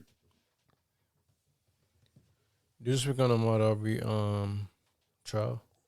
Ahmaud Arbery. I think we spoke on it last week, right? I think we spoke on it last week. Okay. How they all got found guilty. Mm-hmm. Yeah, they done for. How much time do you think the boys gonna get? They should get 20 each. at least, 20, 30. Yeah. 20. We'll see. Yeah, That judge come down with that 2 months probation. There's been this thing online of people at Arizona State trying to get Kyle Rittenhouse to withdraw from his nursing program. So I think he just withdrew because people have been trying to get the school to kick him out. I was like, I don't see how one of the two things correlate. If I done beat a murder charge, I ain't got nothing to do with me going to school. You know what I'm saying? It's two different things. I know y'all don't like it, but this cancel culture shit gotta stop. And this motherfucker pays to go to school just like everyone else. How you gonna kick him out? That's the thing. Like, is he really gonna be a nurse? I don't know. You know You what I'm going saying? to school, but are you really gonna be a nurse? You know, Ditto's becoming a full-on vigilante. Maybe sometimes he shoots you, but he provides help after he shoots you too as well. You know what I'm saying?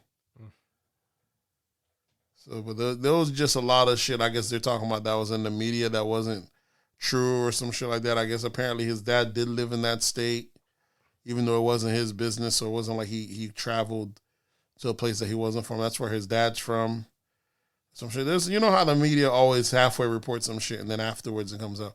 Not to say the dude was a hero though, nonetheless, but and you know the first guy that did try to hit him with a skateboard in the head, so he hit him with the blicky blam. The second guy, I think, was a child molester, so no one gives a fuck about that. The third guy put the gun on him first, but then even though that guy seen and then put his hands up, he still shot that guy twice. But, you know, people saying technically, I guess you could find the grounds for self-defense, but it's not a stand your ground state, so you don't have to apply that. So as soon as you're not in threat, you don't have to keep shooting the people. Stand your ground states don't really... Stand your ground states means you don't have to back down. As soon as you're afraid, he could have blown him away. So he would have been safe on that. People talking about he'd stand your ground like that don't apply in this case. It's one of those cases, as soon as you're not in threat anymore, you don't have the right to kill somebody. But they tried it like it's a stand your ground, but it's not a stand your ground. They don't have those rules that apply over there. They don't have stand your ground, you know what I'm saying? So it's crazy. Yeah, but this case was made for him to get off anyway. Yeah, exactly. As soon as he beat the firearm charge and everything else, they got him off on everything they wanted to get him off. But what are you going to go? Nothing we can do about it. It's the American system doing what it's meant to do. All right, what else we got before we get up out of here? I don't know if I have anything else. Yeah, y'all got anything else in the other sections? Politics, we spoke on that. Chris Cuomo has been suspended indefinitely by CNN. For what? Apparently, there was some investigation that's been going on. I guess FBI reports showing that he was counseling his brother on what to do during that whole sexual harassment stuff. You know what I'm saying? Is that illegal? It's not illegal. You know, Democrats are pussy, bro. They always eat their own. They don't fucking think. These niggas see some bad drama coming through. They're like, oh, you can't look bad. We got to suspend you indefinitely. This would do that one of the most popular primetime shows. Fox News, their anchors ain't getting fired till them niggas get caught with a body in the trunk. They let niggas ride all the way through. I don't give a fuck what the hell. And saying Bill, what's that guy's name? Bill O'Reilly did like good 6 settlements of sexual harassment before Fox News got rid of him. But Chris Cuomo helping out his brother during the time he's getting false allegations. Like, what kind of helping was he doing? Just advising him what to do, or hiring his brother, giving his brother detectives to hire to. Nothing illegal. I'm helping my brother out. Why can't I help my brother out? Bruh. This is what Democrats do, though. Motherfuckers be pussy, they fold to the pressure. And, Republicans hit him with that chest piece. Got him, get him up out of here. This shit is crazy, bro. So, yeah, that's weird. Yeah, so he's been suspended indefinitely, so we don't know if he'll come back. Yeah, the shit is wild. I don't know who's going to replace him. He'll find someone. They already got Anderson Cooper, Don Lemon. They'll find another gay man. They'll find a gay guy to fill the slot, make the whole 3-hour block game. Gay man. Sounds about right. And that's about it, man. I don't think we have anything else. Y'all boys got any recommendations? See, my recommendation is... You said the Kevin Hart. Yeah. Yep, true story. Is that a series or a movie? Because I've been hearing good reviews about it. It's like a 4-part series, I think. Okay. Well, because I started watching it. Wesley Snipes, right? Wesley Snipes, yeah. Yeah, I'm seeing a lot of people talking about, they love Kevin Hart better as a dramatic actor than as a comedian.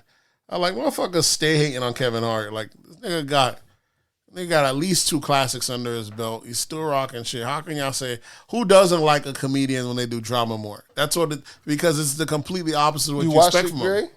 No, I haven't watched it yet. Oh, I was watching it and I was like, I guess because I'm still in the first. Mm-hmm. And he's still funny in the shit. I don't know. I don't know how people saying they like him better on this one. But to me, I was like, you're going to always like a comedian when he switched to drama.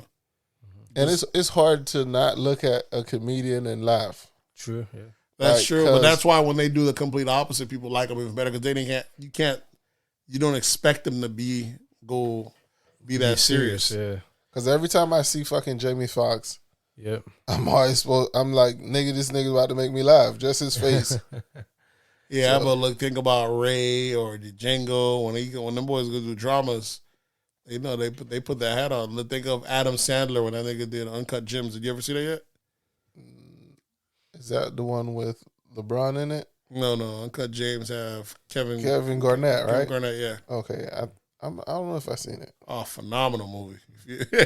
Phenomenal. If you ever see that one, that's definitely worth watching. Fucking crazy. It was on Netflix for a long time. I'm not sure if it's still on there. Uncut Gems. If you get a chance, that's real good. But it's the same aspect. Whenever the comedians switch over and do a drama. Yeah, I think it was the same thing for me too. Like Will Smith, but now he's switching back again. Yeah, when he did like 7 pounds and did, when he did Independence Day. Whenever they switch off, and then Wild Wild West. Yep. And then Jamie Foxx, you said. Whenever they switch, even what's it? Well, I don't think Martin ever did anything serious, did he? No. Jim Carrey did, I think, number 21 or some shit. Like, he did a couple of shit where he was like a serious guy. Whenever they switched, the comedian, it makes for it makes for some shit that's real dope. It's like Chris Rock, I guess, right? What did he do? I guess he tried to play more serious roles in like sitcoms and TV shows. It doesn't work for Chris Rock. He just doesn't. He did good in that one movie. He wasn't the comedic relief. The one with him and Martin when they was at the dad's funeral, he was the more serious one. Everyone else was like the comedic relief. You know what? You know what I'm talking about? Yeah, he was the only serious one. Death at a funeral. Martin, Death at a funeral. They had the guy who had the gay lover. Yeah. Martin was the fuck up rich one. You know, he did. Yeah. He had the other one when he was cheating on his wife, and he was about to cheat on his wife. That was another real good one. I Think I Love My Wife. Yeah. Yeah. And I think it was even in that one, I think it was just about to smash at the end. Even in that one, he had the bow tie in his head. It's just hard. It's just hard to take him serious after you seen him that long for a comedian. It's just hard to take him serious. Where he was really hard. Not serious as an actor, but like to not laugh, still have that. Yeah. Even if they say something that's not funny, you still laugh about it because you just have that. I'm supposed to laugh when this nigga speak. Yeah. Even like from what was it, Empire? Yeah, that was like one of the worst performances I've seen him do. He was in Empire? Yeah, he had an episode in Empire. Yeah, where he was in jail. Yeah. You remember? Chris Rock? Yeah. I remember Eddie Murphy's, but Charlie Murphy was on there. No. Oh, he was in That was Empire. Power. Okay, yes, Power. Yeah, he was in Empire. Yeah, you're right. As in jail, right? Yeah. So it just depends. Sometimes you like to see people do the opposite. I know in The Rock, he does drama all the time. When he does comedy, that's when he's actually on point. Like when he was in whenever he does comedy, it's fucking hilarious. Just like Batista. He's fucking swole dudes. So whenever he does like Avengers, and I mean not Avengers, but Guardians of the Galaxy, his character is like a comedic relief. It's fucking hilarious. So you be the opposite. Oh yeah, when he does comedy, that shit fucking hilarious. It's the because you're not expecting such a serious dude. When they do the opposite what you're expecting of him, it kind of has more range. And The Rock, I know he did outside of dramas, he started doing comedies. Oh, wow. That was pretty good. My recommendation is, you said yours was you said True Story. It was True Story. Yeah. I'm gonna go with I've been watching Succession. That's a fucking phenomenal show. But I think I said that last week. I'm gonna start watching BMF this week. So that's one thing I'd recommend for folks. If I was gonna go down the power rabbit hole, but I feel like I'm a little too behind right now. But since BMF just finished, I think it's just enough time to catch up on season 1. It just finished? Yeah, I think it just wrapped up, right? Or how many episodes is it? It should usually be like 7, usually first season. So I'm about to go catch that out. What recommendations you got? I haven't been really watching enough. The wife got me watching Chicago Fire. Yeah, Chicago got plenty of dope shows.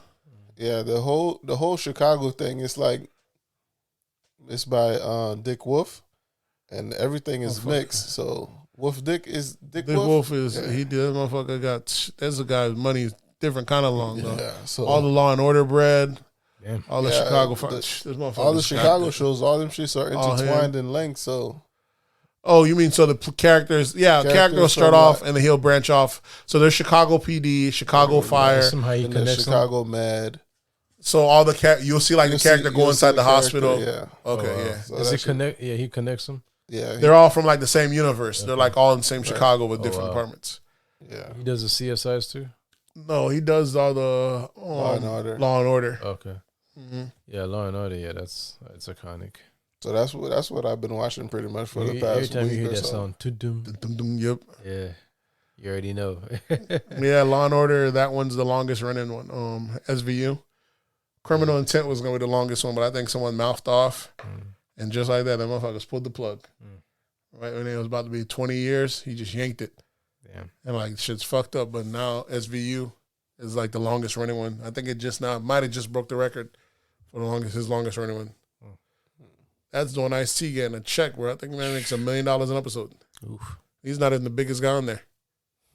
I think he's the second longest running cast member on there. Second or third. Well, since that guy came back. Remember Nabler, whatever, his partner? Her partner. So that lady probably makes $2 million or $3 million an episode. But it was at one point Ice-T used to make $500,000 an episode. It was crazy. He was a walk-on there one time. That's supposed to be like a one-episode thing. They liked him and said, "I want you to come back." Nah, this is good. Yeah, this is biggest bread and butter. He don't got to do nothing else. Yeah, motherfucker just balling, making crazy money, though. Can't no one imagine. Ain't nobody gonna trick Ice-T out of his position whatsoever, though. He gotta do no hip hop shit. He raps whatever he wants. He gets to talk whatever he wants. He does. He used to have a video game podcast. He goes on tour because he does. He used to do hip hop and he used to do like rock and roll. Yeah. He does documentaries whenever he wants, but his bread and butter is SVU. Like, I'm going back to SVU. That's his day job. He don't mind. Imagine niggas make clear millions, just. He's gonna get that for a while. The fucking seasons be like. Oh, like 24 episodes. 24, 25 episodes. On. That's 25 mil. Yeah, man. Fucking he's gonna get that for a while. Oh, not even talking about residual. Yeah. That shit's hitting on the air. Come on, this motherfucker is getting bread, bro. So he's good. I see that you gonna have to fire him to get out this bitch. So that shit's on autopilot. So he said Chicago Fire is what I've been watching, so I guess I could give that a recommendation. Yeah, Chicago got it. Those are the three locations. Just the whole Chicago universe, like Chicago Med, Chicago PD, Chicago Fire. I think there's another one somewhere, but if you watch any of that, they all like kind of interlink and shit like that. You'll see characters from the other show and shit like that. So it all makes sense. But Dick Wolf is a beast when it comes to this producing TV shows and shit. So I gotta that's what's dope. Those are the three places that tend to get their own shows: Chicago, LA, West Coast, and New York. And I think, is that what Ava DuVernay is doing as well? She's trying to create her own universe. What? Isn't she like? It's one of the gay ladies that I think have other characters show up from her other shows and shit like that. Oh, it's not Ava. It's probably the other one. The one that has the show Chirac. Yeah. Yeah, no, her. What is her name? She has like three. Lena Waithe. Lena Waithe, yeah. She has like three other shows. I haven't watched Chirac since since Buddy got kicked off, but protesting. I mean, his character was like the only one that had common sense on there. Shit wasn't bad, and I gotta give Lena Waithe her props. She's always gonna find some way to put some trans and some gay folks in her shit. No matter the story, she's gonna work some way in there. There's always some gay shit. I gotta give her props though. If I'm the head person and I write good things, I might as well. It's one of those things I want to see more of us, so I'm putting me in there somehow, some way, even if it's not realistic. It just be some unnecessary gay shit. It may be like that one movie we watched. She was the director of the one with the guy and girl, and they went on the first date and they had to kill the cop. What's that shit? Slim and something. Yeah, Slim and Slim. Yeah, something like that. And the pimp cousin that sold them out. He had two prostitutes. One of them was a trans woman. I'm like, what pimp has a trans on hand? It's that shit. It's not believable is that. You know what I'm saying? But she got to get that representation in there somehow, some way. Even if it's not believable, I give her props. She going to work. Even if the shit's not believable, she going to work that shit somewhere in that bitch to make it make sense. Yeah, man, Lena Waithe. And I give her props even more because, she's like she's like the bull dyke. So I remember she got married and got divorced almost like 2 months later. Her wife said she was cheating too damn much. Like, she out here out nigga niggas, bro. You know what I'm saying? Mm-hmm. So I give her props for she keeping the toxicity alive. Nobody hit her with that masculine shit. Yeah, ain't nobody hit her with toxic masculinity. Why ain't nobody hit her with that? Yeah, she got plenty of it. You know what I'm saying? She was out here tricking on other girls, buying them, you know what I'm saying, flying them out, buying them shit, this, that, and third. Her wife hit her with that divorce after like 2 months. You know that was a dumb move, though. It was a dumb move. You got to just stick it out, ride it out. I mean, is it a dumb move? You ain't leaving guys for this behavior to be with women to get the same type of fucking behavior. She be like, I gotta stick to men for this shit. You know what I'm saying? You know what I'm saying? She didn't know what she got. You know what I'm saying? Lena Waithe out here with that clean fade. You know what I'm saying? And just stay sharped up. What you thought this was? Yeah, what you thought this was? Lena Waithe, every bit of toxic.